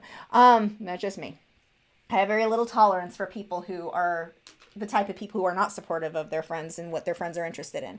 But don't feel like you have to put everything you've ever done online right away. I think that can be discouraging. I've seen artists that'll do stuff and they'll get one negative comment and they give up on art altogether. They kind of have a meltdown about it and just, oh my gosh, this person thought I wasn't good, so I am not going to do this anymore. You're going to have, sooner or later, you're going to have negative comments of somebody telling you something's not good enough, something's wrong, whatever. It happens to all of us. You don't need to put yourself out there, I think, right off the bat. So some people it's better to hold off on. Or hold off on posting stuff, online. And that comes down, it's going to be different for everybody, and it's going to be different depending on the people who you surround yourself with.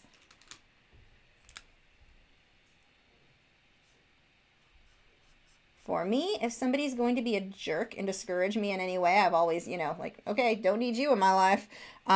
That's just me. Some people think that's harsh and give people chances. I personally never saw that as being a way that would help me achieve my goals. If somebody's going to get in the way of my goals, and if that means discouraging me because they're just nasty, being jerks for no reason. You've got people who are genuinely going to try to help, like saying, okay, maybe you could hype up the contrast. Maybe, constructive criticism. That's one thing.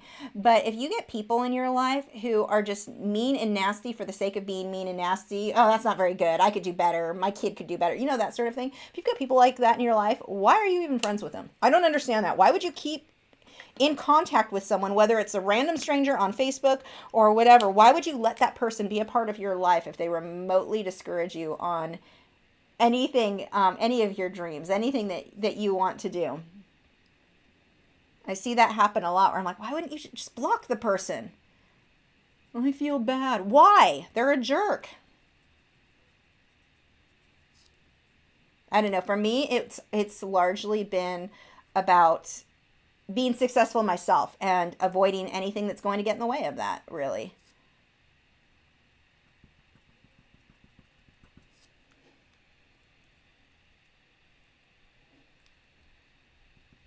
So I'm just kind of dotting these colors in here. I love how much detail you can get with these.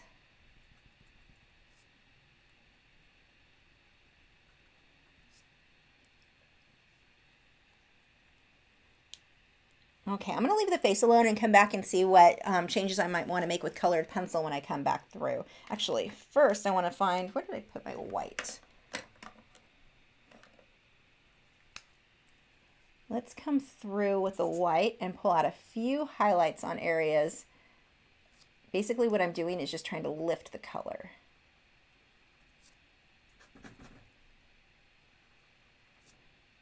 So what I have to do is clean off the dark that it picks up, wipe it off the brush or the nib. There we go. I'll probably go over that with colored pencil to really hype up that highlight.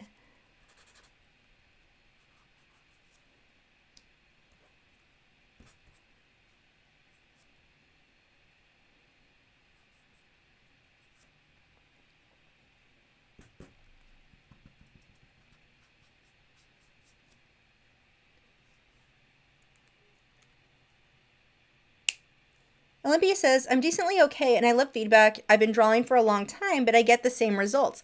I've been trying to make more realistic drawings, but the same semi-cartoon, but they seem semi-cartoon.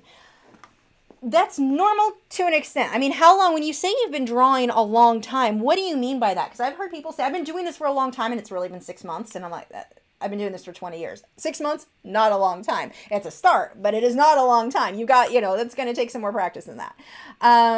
So that would be my first question. What to you is a long time? Because it may be a lot longer than that you need. The second thing is, if they look cartoony, are you still drawing cartoons?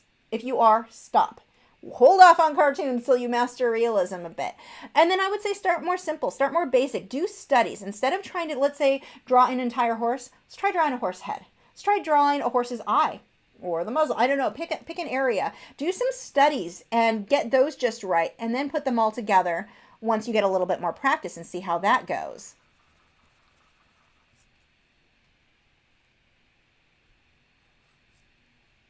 I think that would help, but try doing some things that are a little bit more simple. Like here, I want to draw a frog. Now, when I first started painting, one of the things that I was doing, I wanted my work to look realistic too, but I also wanted to do these huge scenes where it's like this amphitheater and it's sunken into the water. This was one of my first paintings actually, and it was huge. It was like, I want to say a 36 by 48 inch. I don't know, it was huge. And I want it sunken into the water. There's going to be dolphins and fish and frogs in the trees. And I wanted 20 different subjects all over the place, birds in the trees and this and that, and it's super, super detailed. I set myself up to fail. What I should have done, if I wanted any of that to be realistic while I was learning, just paint the frog, just paint the bird, just paint one thing, learn to do that, and then add to it. But trying to do this whole huge scene that had so many different elements, I was setting myself up to fail, honestly. That's not going to be an easy thing to do for a master, let alone somebody who's, in my case, was very, very new. So, and I was proud of myself. I mean, it's not like it didn't lead to me getting to where I was good with working. In that case, it was acrylics. But that was not something that, no element in that painting looked realistic. All of it looked cartoony. And I think I was trying to put too many different elements into one piece. Break it up, do a single frog in that case. Or I wanted to paint a dolphin, try painting just the dolphin's face. Try not doing the whole scene, because I think one of the things too that I misunderstood is I would put as much detail on a frog that's in the distance. There was a big leaf that came down, there was a frog on it. I would put as much detail on that as what was in the foreground. The foreground, background, all had the same amount of detail. And that was a big thing. I didn't understand blending of softening edges. Like here, I will soften out that edge. I didn't understand how to do that. I didn't understand why that would be necessary in creating something that looked realistic. Another thing that tends to make things look very cartoony is not doing well with your shadows. If your shading is not so hot, you don't have your contrast, you don't have your darks dark enough, your lights light enough, that's going to make a huge difference. Let's look at this piece here. This section down here, when I look up close, I'm like, wow, look, I scribbled markers. Not super realistic. But when you stand at a distance, because I've got the contrast where it needs to be, it looks kind of realistic especially given that I was literally just scribbling. Why? Not because of my technical skill, not because of, look at all the amazing detail. There's no detail, it's scribbles. It's the contrast. It's my dark up against the light. Having my values correct. That is going to make a huge difference in pulling your work from looking very cartoony, very basic, very boring into something that looks more realistic. So that, I think, would be a big, big deal. My little sister is texting me to ask if my live stream started instead of just looking to see if the live stream started. You dork. Hold on, I have to text her.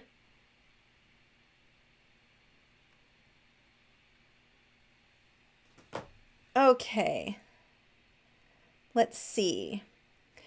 Iris says, it's hard to finish a piece. Do you have any tips? Don't start something new until you finish the last one. That was a big deal for me because I had a tendency to do that where I would get bored with it and not want to finish it. So I had to start making myself finish things before I was allowed to move on to the next painting.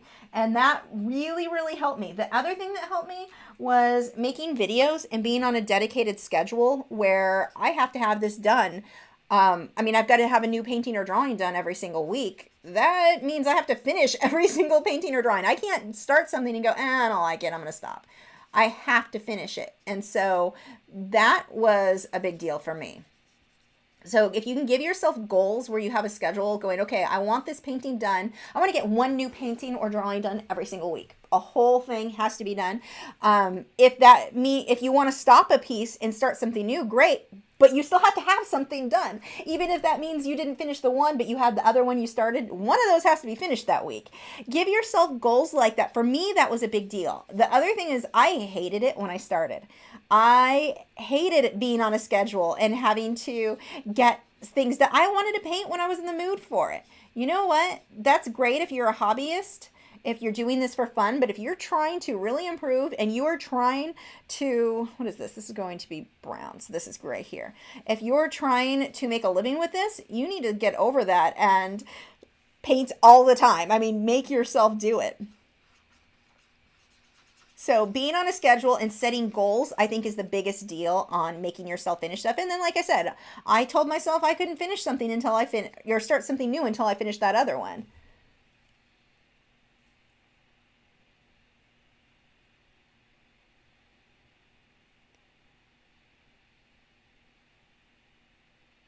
Rachel says, what is your tip for glassy looking look on animals such as frogs? The shiny marks, dots. White dots. Look at the dots here. This, I'm going to pull out the whiteness there. But let those little white sparkles and pay attention to where that is on your reference photo. I mean, I've got a highlight that'll come down the edge of the frog here. I've got a light here that actually, let's see how this works with colored pencil.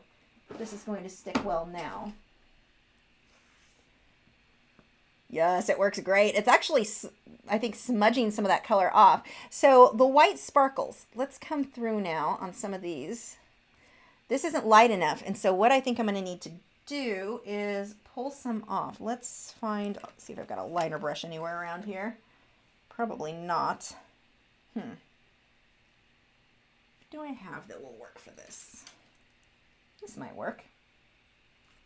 Let's add a little water to this brush. I'm going to try to pull some of this color off. Where the highlights are going to go.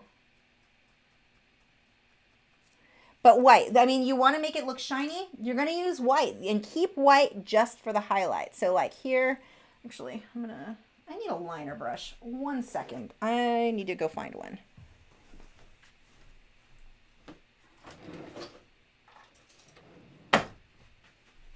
Okay. Problem solved. I get lazy where I'm like, oh, I just want to use what's around me. I don't want to get up and walk across the room. It's so far. So what I'm going to do is take this liner brush, add a little bit of water in this case. I'm going to lighten some of this up. I'm going to pull marker off. And by hyping up the contrast here, I'll then come on top of that with my white colored pencil to really make that stand out. That's going to give me that glassy, really shiny look. I'm going to let that dry and then I'll be able to come over it. Let's even get a little bit of a dot here. But your white highlights are what will do that. Victoria says, if I was working with Inktense, what colored pencils would be the most achievable? If I was working with Inktense, what would be the most achievable and works well together? Any colored pencils work great with Inktense. If I were to do one and only could choose one brand to work with Inktense, I would probably go with Polychromos because that'll give me my super fine detail, whereas the Inktense I can fill in the large areas very quickly. Patty Picasso wants to know if my family is artistic or creative. Not at all. Not even a little bit. Actually, my grandfather was. He could draw, but didn't do anything with it. Orion Fine Art says, I need a critique on a painting I need to enter tomorrow into an art competition. It's on DeviantArt with my username. You're not going to get it from me if that's what you're looking for. You can ask some of the other members. I don't do critiques outside of the critiques. I don't really usually get days off. I mean, I actually technically had Monday off this week. I was really excited because I was going to get a full day off. And I spent it building a forum for our group, which is not ready yet, by the way. But I'm working on it. And I spent the entire next 2 days working on it.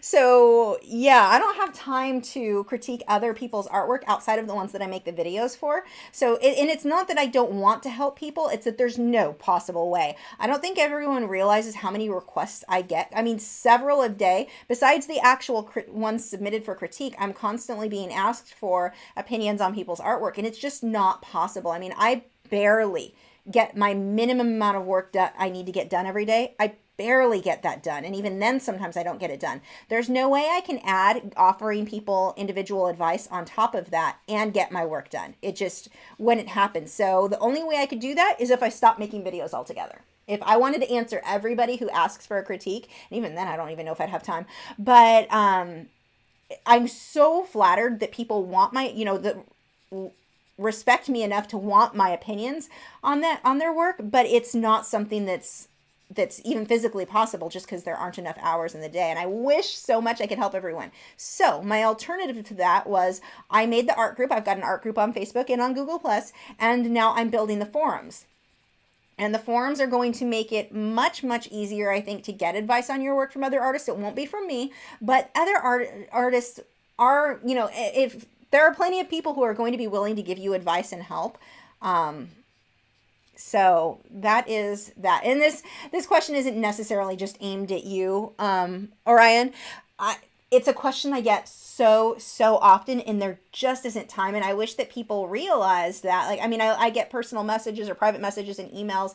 And while I usually will read most of them, I can't respond to everybody. And especially if it's a question, the best I can do. That's why originally I started the frequently asked questions video, because people could submit and then I could answer that question for everybody instead of having to answer it 20 different times. Because most people have the same question about art. So it's nice when I can take that question and help lots of people with it. So that's where the frequently asked questions video came from too, or the idea with that is it got to where I couldn't answer everybody's individual emails with their art questions. And again, it's not that I don't want to, it's that there's no time.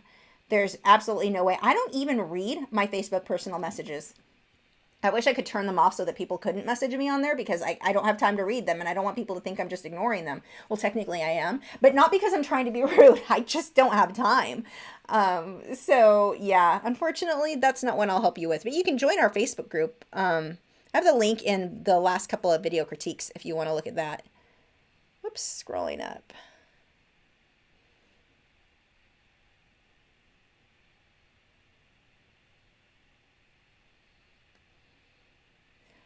Jonas Flores says, I'm currently acrylic painting a subject with lots of straight lines and it's a challenge. Any tips or techniques on the lines?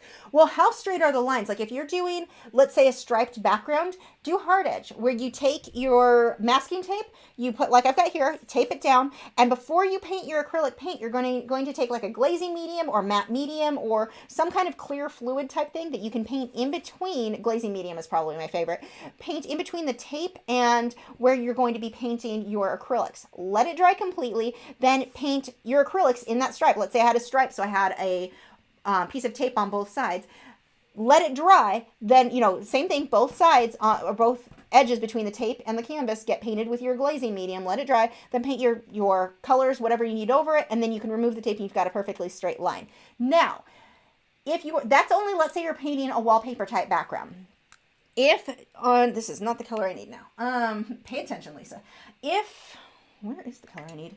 If you are painting something, let's say a fence, you're really not going to have perfectly straight lines like that. It would look really weird. It would look like 80s art if you tried to make your fence lines all that straight. That you just want to freehand. And I would use a ruler to draw it, but I would freehand in the painting so that you will naturally get a little bit of variation there. And when you draw in the straight lines, white charcoal pencil is what I use over acrylics. There's one by Generals that I love. Oh, Leanna Davis, my sister, is here. She's the one who was texting me. Leanna, why did you text me instead of just looking to see if the live stream was going on? She's my sister, so I can give her crap. Palev says, hi Lisa, I'm planning to buy Cretacolor oil charcoal pencils. Are they good? Do they blend well with graphite? Which degree of hardness should I buy? I've hardly used those. So the thing with those are the oil bound charcoal pencils. I use them for sketching. I did them on a smart art box recently. I loved them for sketching, but they don't really blend. So if I was doing something super realistic, that probably wouldn't be my choice. I've not tried them with graphite yet, so I'm not sure on that. They get super dark though. You can get some really beautiful results with them. I think you're just going to want to play around with those. But I know that they're as far as being oil bound charcoal, they're decent. I've used them on their own and did like them. But more for me, they'd be one that I really like for loose sketching. But here's the thing, even if I say like, oh, I like this medium for sketching, I like this one for fine detail, that doesn't mean that you can't do fine detail with the one that I would prefer for sketching. You're going to have to adjust the techniques that you use. And for me, I just like that medium better for sketching.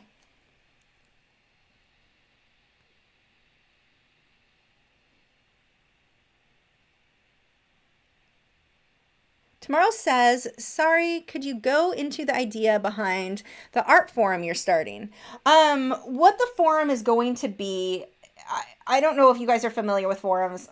They were really popular in like around 2005-ish, 2003, 2005, maybe a little bit before that. And then once Facebook kind of took over, people stopped using the forums as much, which I think is a shame because I think forums offer you more value. They're easier to find what you're looking for. So like, let's say in an art group, you post a great post. You write this article about how to blend acrylic paints and the best way to use them and which mediums that you like the best. And you get a whole discussion about that, information on why people like one brand over another or why people like whatever else. You post that in a group like Facebook and it gets lost. Within a day or two, you can't find that post anymore without scrolling through a million things. With a forum, you've got a search feature, and if it's a really good post, we can pin it or sticky it, and that is actually what it's called with a forum. But you've got a lot more options on finding stuff. You can find things. It's like you've got these permanent copies that you can always go back and reread things easily and do searches to find them in a way that you just cannot do with Facebook groups. And it's really easy to organize. So like the forum right now, tomorrow, I believe you are on Patreon, and I did open this up to Patreon. If you've not already started, I thought you signed up for the forums, but if not, I do have a link over in our Facebook Patreon group about it if you want to check out what it is right now. It's not open for everybody yet. I just have a few people testing it out for me. But what the forums will do is allow us to easily organize things and find things we're looking for. So I think if it gets used, if people really use it, and a lot of people, I mean, like I said, once Facebook started getting popular, people stopped using forums so much, which again, you just find information so much easier, so much better in a forum.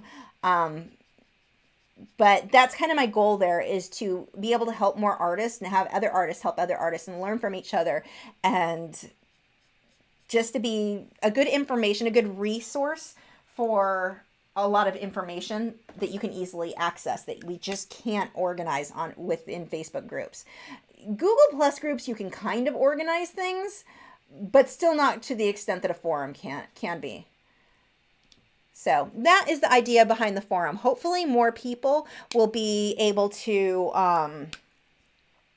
find the information that they want and get advice when they want advice on different things and be more accessible. But the only way that that's going to work is if people actually use it. And I don't know how many people, I mean, it may be an absolute flop, me trying to get this going, because I don't know how many people are going to even want to go to a forum. I mean, even last night, or you end up with another set of problems where the forum can have different technical issues and such, which we're having more of right now just because I'm just now setting it up.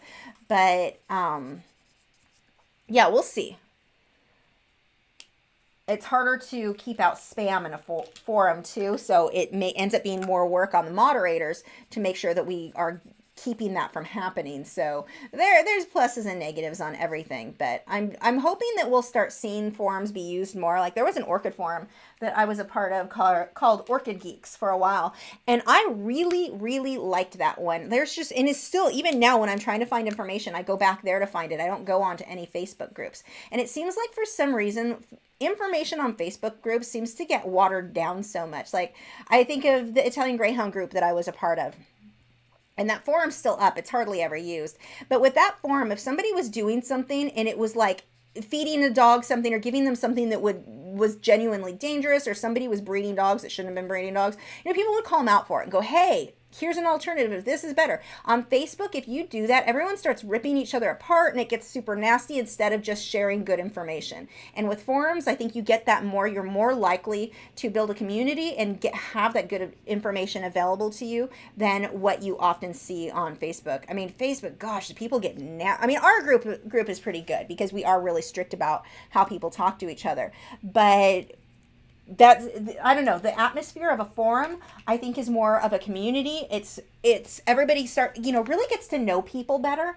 So, and the other thing that I want to do with the forum, I've got a section where people are going to be allowed to sell their artwork. Now, yeah, we're all artists, so selling to each other is not the most, you're not going to get the most sales from other artists, but it's something that some people want to do, or maybe set up trades when painting for another. That's something that can be done and set up in the forum, and because it has a special group page for it, somebody who's not interested in that just knows, don't go to that section of the forum. I'm not interested in buying other people's artwork. I'm not going to go to that section. But you have it organized in a way that it just gives people a lot more freedom to find the information they want, that they're interested in. Like we'll have a section for colored pencil, a section for acrylic. So if you're not interested in the other one, you don't have to go to that section of the forum. So I don't know. There's a lot, I think, of benefits. So hopefully it will work out and people can really learn from it, but we'll see. Rachel says, we need to send you on a vacation. The problem is there's no one to take over my work. So when I go on vacation, it ends up being way more work for me than if I just stayed home and worked. It's not, actually, that color might work. Vacations are stressful because it takes me, like if I want to take a week off, it takes me 2 months to get all the videos ready and uploaded. And, it's a lot of prep work for me to take any vacation time. I will be going, though, once a year I go out to my parents in California. So I'll be going back out there again, probably in September.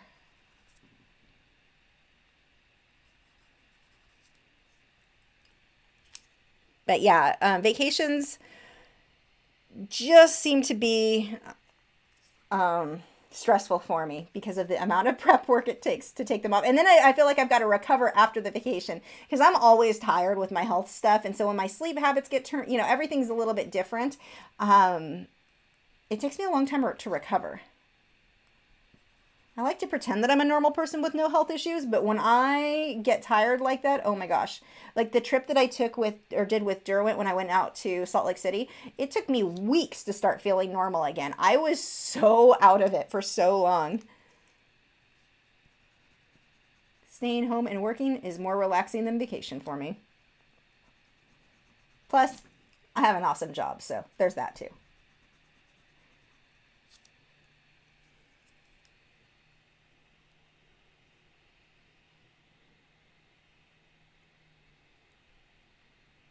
Let's see, missing some questions.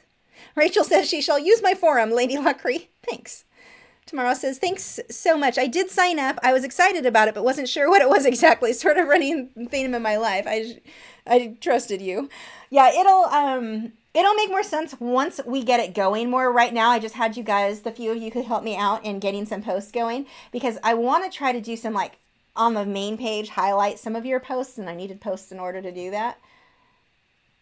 Now you can see with the colored pencil here, I can push really hard. It's not going to be very dark. It tints the color, and that's really what I'm doing. It tints it, and it kind of smooths it out. So I get this really nice, soft result over areas that I was having a hard time blending smoothly with the marker.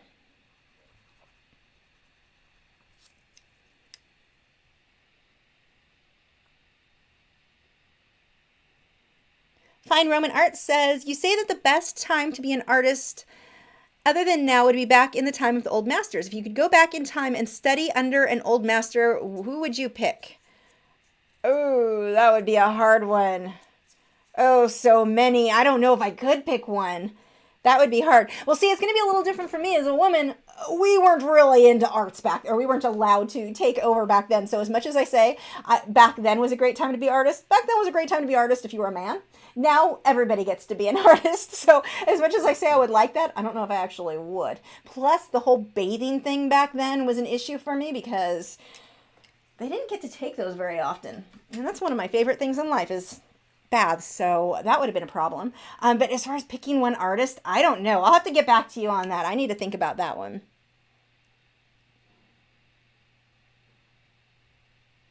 Rachel wants to know how someone would access this forum. It sounds great and I would love to try it out. I'm not going to announce it right now because I think it'll get flooded and overwhelmed and it's not finished being built. I will announce it when I do. It'll probably be a couple of weeks before I get it done, but I will post all over social media about it once it does go live. So keep your eyes open for that. I mean, technically it's live now, but I don't want to share the link because, like I said, if it gets overwhelmed, I don't have it set up for mods yet. We'll be talking Joseph Fincham into that, hopefully. I'm going to have to find a way to pay him because that guy is my main moderator on like all the things, or I make him do everything I don't want to do basically. So we'll have to find some sort of way to pay him for that. But I don't have mod set up. I don't have anything set up in a way that it can handle the load it would take if more than like a handful of people signed up at this point. So I'm still working on that. And it's a WordPress forum. So it's a little bit different than anything I've done before. So I'm still, like a normal forum I could have up and running really, really, really quickly. But with this one, it's a lot different the way that the plugins, the way that everything works. And I'm still figuring all of that out. So it's taking me longer than normal, but it is coming.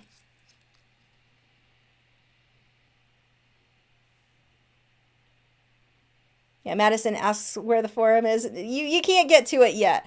I did post for the $9 or more group over in the art group. So if you are a Patreon member who is $9 or more a month, if you go over to our Facebook page on Patreon, you guys will get the link because I figured that was a good way to only have a handful of people get in right now because it's not a fully active forum yet. I just have so much still to do on it. So we were just kind of at the testing phase. So I don't want to publicly announce it just yet. It will be soon. I'd assume within the next couple of weeks. Oh yeah, we are getting to the end of the stream and I've got a request for the chicken to come out. So let me go grab him. Oh good, Valerie's going to help me mod for the forum. I will be getting to you, Valerie. Valerie and Joseph, I will send you both links to what the forum is if you want to kind of look around and give me ideas because you guys know what will need to change. I will be right back. I'm going to go grab the shoulder chicken. I haven't used markers in a bit now, so this is all dry and we can bring him out. Hang on.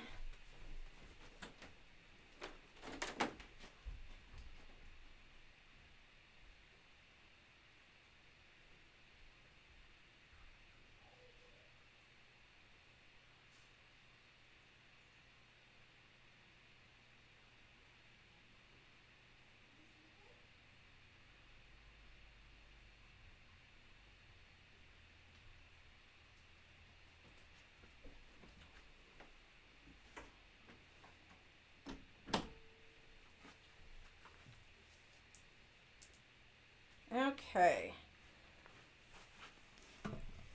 Back with a shoulder chicken. Want to say hi? Are you going to talk? Probably not. You were sleeping, huh? Say hi, chicken chicken. It's like his favorite thing to say to me is, hi, chicken chicken.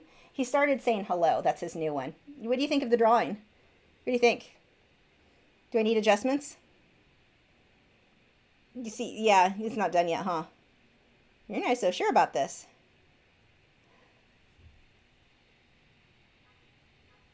So this is my shoulder chicken. He is starting to molt, so he's a hot mess, but I'm hoping his tail will grow soon since you are finally molting. You're a late molter. That should have happened a couple of months ago. Let's see. Karen Peters asked if the background was all markers. It was, except for right here. I tinted it green, and let me show you how. Let me find a darker green. So a lot of this, I want to pull out more green colors, and I can just take the green and go right over where that is. And see how it's just almost tinting the color? It's working like a glaze. So this whole section right now is more white than I want. And I can just take that right on top. And actually, I think that isn't even showing up on screen.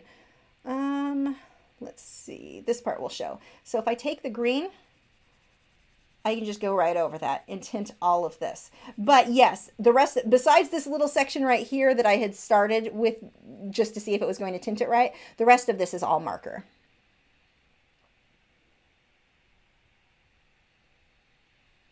Let's see. He's going to be quiet. The more I talk, the more he starts talking. So if I'm quiet at all, he pretty much stops. Say hi, chicken chicken. So yeah, with this marker, I'm going, actually not this, I'm going to get a kind of bluish gray color. This one looks pretty good. Let's see. And start pulling some of the shadows. And like I said, I tried this with a few different colored pencils, and I found that the luminance gave me by far the best results to sticking on top of this paper and going over the marker. You can still see, like, any lines that I had done, they still show up. This is just tinting the color.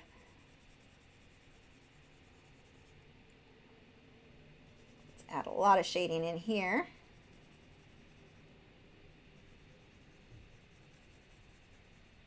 But it's really, really smooth, so I don't have to work in light layers and build up. I mean, I can just hold it how I would anything. I mean, you don't have to be super careful. You don't end up with streaking or with any of that. You want to get up on the, he wants to get up here on this pole, I think. No, that's not a chicken perch. That's not for chickens. Okay, let's see.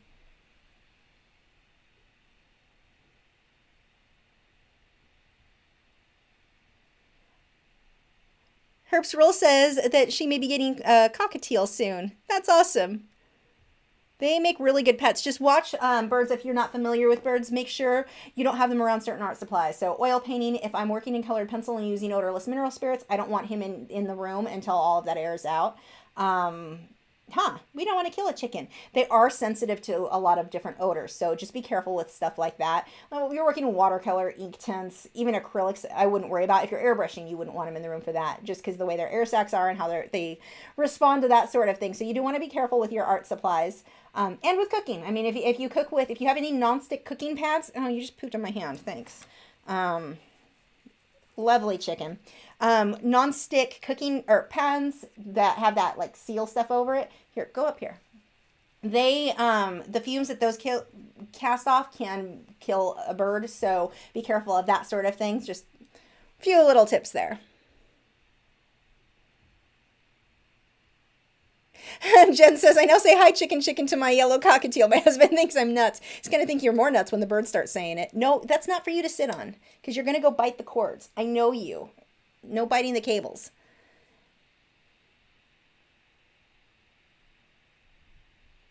Tamara says the shoulder chicken makes a good art critic because he's silent. He's not usually silent. He usually doesn't shut up. Terry Mills says, I can't believe you can work on something like this and talk the whole time. Anyone who knows me well is not going to be surprised because I just never shut up. So it's natural for me to talk while doing other things. No, I don't want you sitting on that.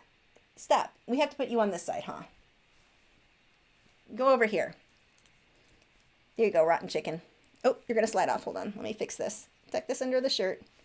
Okay, I think you're safe. Better? Don't slide off. Okay, let's see. A couple more questions.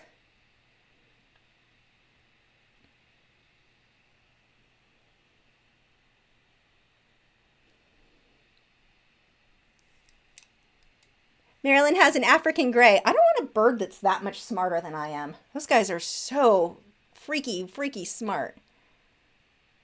Yeah, my sister says I'm never quiet. She's not much better.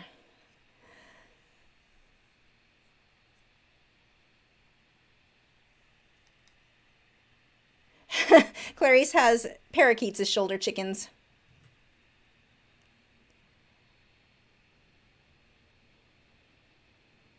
Just reading through your comments here. Actually, while I do that, I can still shade a little bit more. What was I doing? So we want some more. Actually, I may go back. I'm not done with this. So I'm not going to start with the colored pencil there.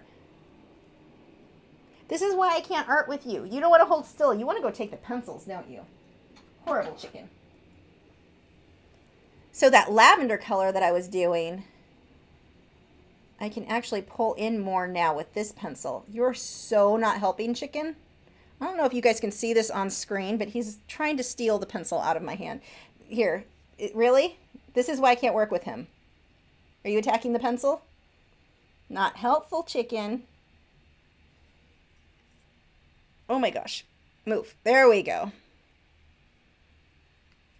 Chicken. Phyllis says, my sister just got back at me. Well, I can get right back at her. Ask her about parking.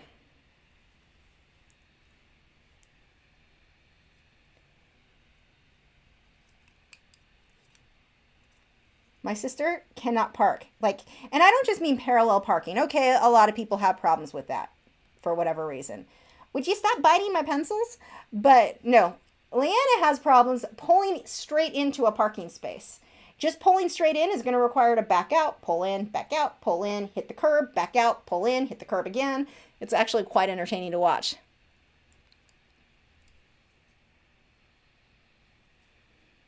And she insists that she drives well.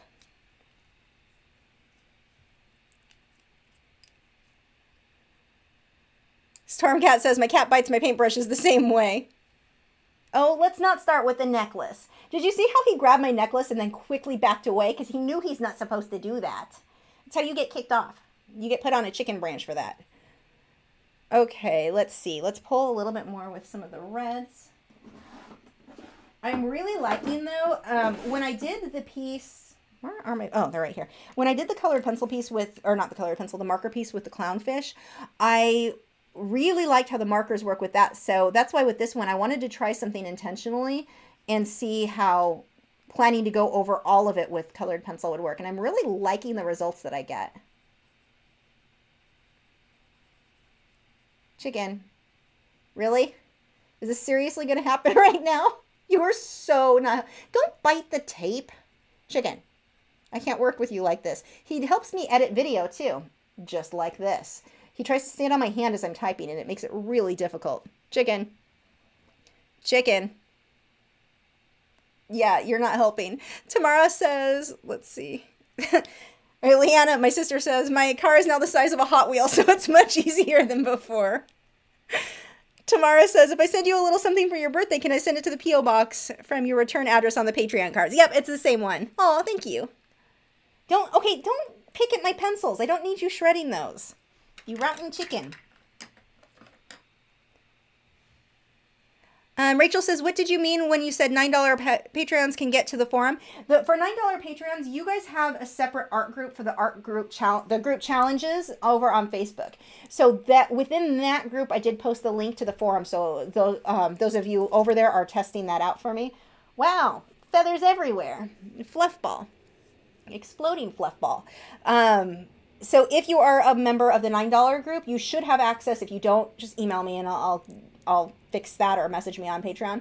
But you'll have access right now to the forums, not because it's not even that I was trying to give anyone special treatment so much as I could only handle a handful of people signing up on that. And it seemed like that was a good place to ask a handful of you to help out. So, if you are a $9 patron and you're not in that group, just send me a message and I'll get you taken care of. But I don't want you to feel like if you can't get access to the forums, you're missing out on anything good right now. I only really needed a handful of people to post just so that I could work with those posts because I'm playing with some different design things. You are just full of it. Yeah. Chicken. Marlene says, African Gray won't start saying marijuana. I don't know where she learned that from. So if you did not have her have your Gray since she was a baby, it is very common. We found this back in the 90s. My parents bred birds, macaws and lovebirds. And we had Amazon parrots and such. And a lot of the people that we dealt with, their families were big-time druggies. And so that does not surprise me if your bird... I don't know why a lot of drug dealers had parrots. I have no idea what the connection is there. I don't know if it was a status thing. I have no idea. I don't even know if it's still a thing now. I just know in the 90s that was like, you'd go to some of these houses and you're like, oh my gosh, these really? Do you have to? I know, I see you. You'd have to, yeah, some of their family members. Actually, the reason that I have my violin, I have a violin that was from 19, when was it? 1914. So it's over 100 years old now. Most gorgeous sound because of it being old aged wood. It is beautiful. The sound on that is amazing. And it was given to me because one of the people that my mom worked with the macaws, her whole family, all the kids ended up being druggies. And she's like, I'm not going to give that violin to them. It had been handed down from generation to generation. And she's like, I'm not giving the violin to any of them because they're just going to pawn it for drug money. So that's why I have the violin or my acoustic that I do. So, or one of my acoustics. So yeah, I don't know what it was about that. So it wouldn't surprise me if a parrot was saying drug words, because the previous druggie owners probably thought it was a hilarious thing to teach them. If you've had her since she was a baby and she still says that, I don't know. I have no answers there. I just thought that was kind of an interesting thing, and I've never understood why drug dealer and parrots seem to go hand in hand.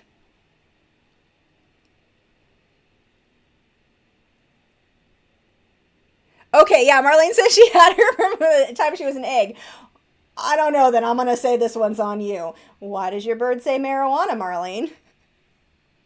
Am I saying that wrong, Marlene? Also had macaws too. My husband actually really wants a blue and gold macaw badly, like so bad. It is his dream pet. After having lived with some of the bigger parrots, I'm really enjoying just having the little shoulder chicken now. You're much easier to deal with. And you can be in my face and I don't worry about you ripping my nose off. It happens. Actually, I have a scar under my lip right here from my Amazon. When she ended up being a he and hit sexual maturity, bird bit my lip when I think I was just feeding him or something. I don't remember what it was, but I didn't expect it. Just lunged up and grabbed me in the face. It won't be so bad if you do that. Hi, chicken. So I'm trying to talk my husband into no, the cockatiel is enough. At most, maybe a conure, although they're way louder than a cockatiel. But yeah, he is determined that someday he wants a blue and gold. And I've been there, done that, and they're noisy. Beautiful birds. Can make great pets if you've got time for them. For me, I'm thinking this is the perfect chicken.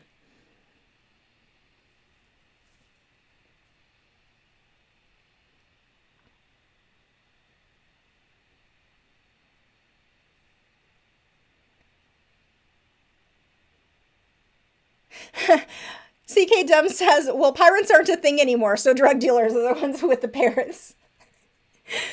Okay, that's funny.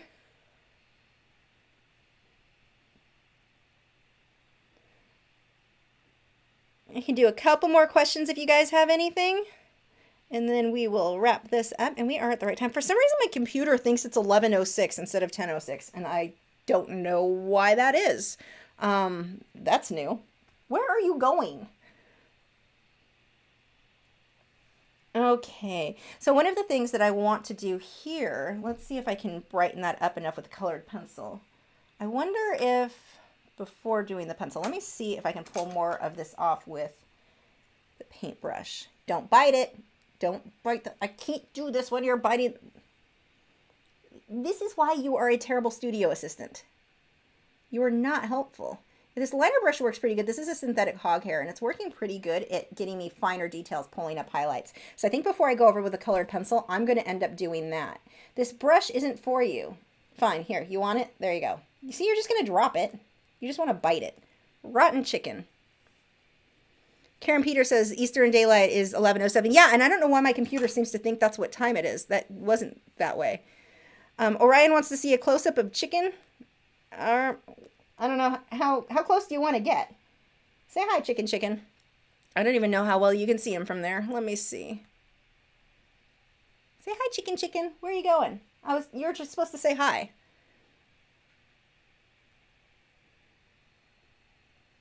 Ah. Okay, I think we are good for tonight. I don't see any more questions coming in at the moment. Paul wants a golden eagle. I don't think that you're allowed to have those. I could be wrong. I don't know. Though. I do know people who have done falconry. Are eagles one that you're allowed to have as pets for that? Jonas Flores says, sorry to ask this again. I'm just curious if you'll be selling your artwork done with these markers and colored pencils. Is this archival? Yes, it is. Both the markers are light fast and the colored pencils are light fast that I'm using here. So yes, this can be sold. I'll probably wait to start selling it until after I've done it a little bit more. Clarice wants to know if Powder Blender works well with Prismacolor. I'm going to go... I hate to say no, because technically you can use it. I don't like the results, though. I like the results I get with the oil-based pencils like Polychromos, and wax-based pencils like Prismacolor, I would say for final details, where you want something more opaque. They don't blend well with Powder Blender, so it's not that they can't be used. It's that it just doesn't give me the results, the smooth results that I can get with the Polychromos or an oil-based pencil.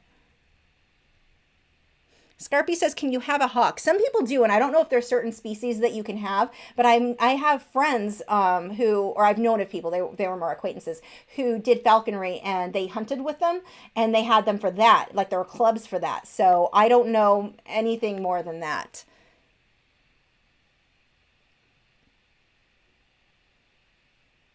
Paul Hunter says, you are over here. Where are you at, Paul?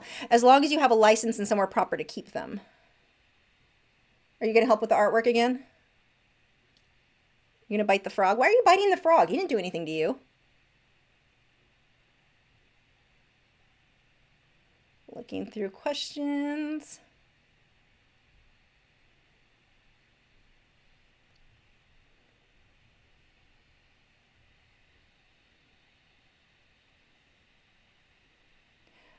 Herbsel says, Google Amazon milk frog. Is that familiar? I'll have to look it up. I actually didn't even look at the sign when I took the photo of this guy. I was just like, oh my gosh, he's in a perfect photo to take, or position to take photos.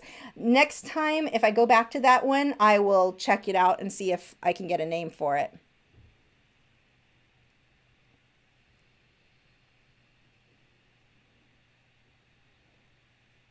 Okay. Where are you going now? I don't like your rear end pointed at the artwork. That seems like a terrible idea. Victorious wants to know what colored pencils I use with Inktense. I already actually must have scrolled too far because I answered that one. Polychromos would be my choice.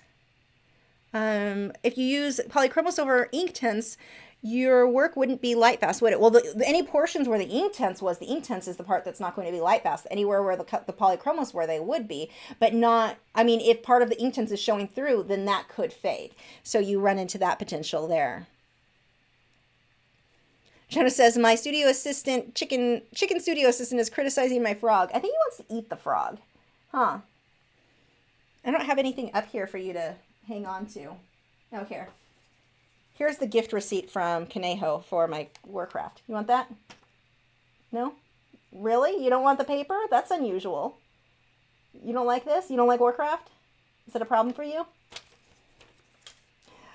Okay, so we are done for tonight. Thank you guys so much for joining. This video, the complete video, will be up next Wednesday. Make sure you check out today's video, the wolf. That one just went up a few hours ago. So, yeah. This is, I think we are good for tonight. Again, thanks for joining. Make sure to head over and check out the moderators channel. Valerie, who does beautiful wood burning. Joseph, who's got some paintings. We need to talk him into getting some more videos up. Check out their channels. I put the link in the video description. Subscribe to them as just a huge thank you for helping me with these. And thank you guys for joining me. I have no idea what next week is going to be. I've got to get a better... I used to have things planned so much further in advance, and right now I have zero ideas what my next project will be. Huh. We don't know yet. We'll have to figure it out. I'll see you guys next week.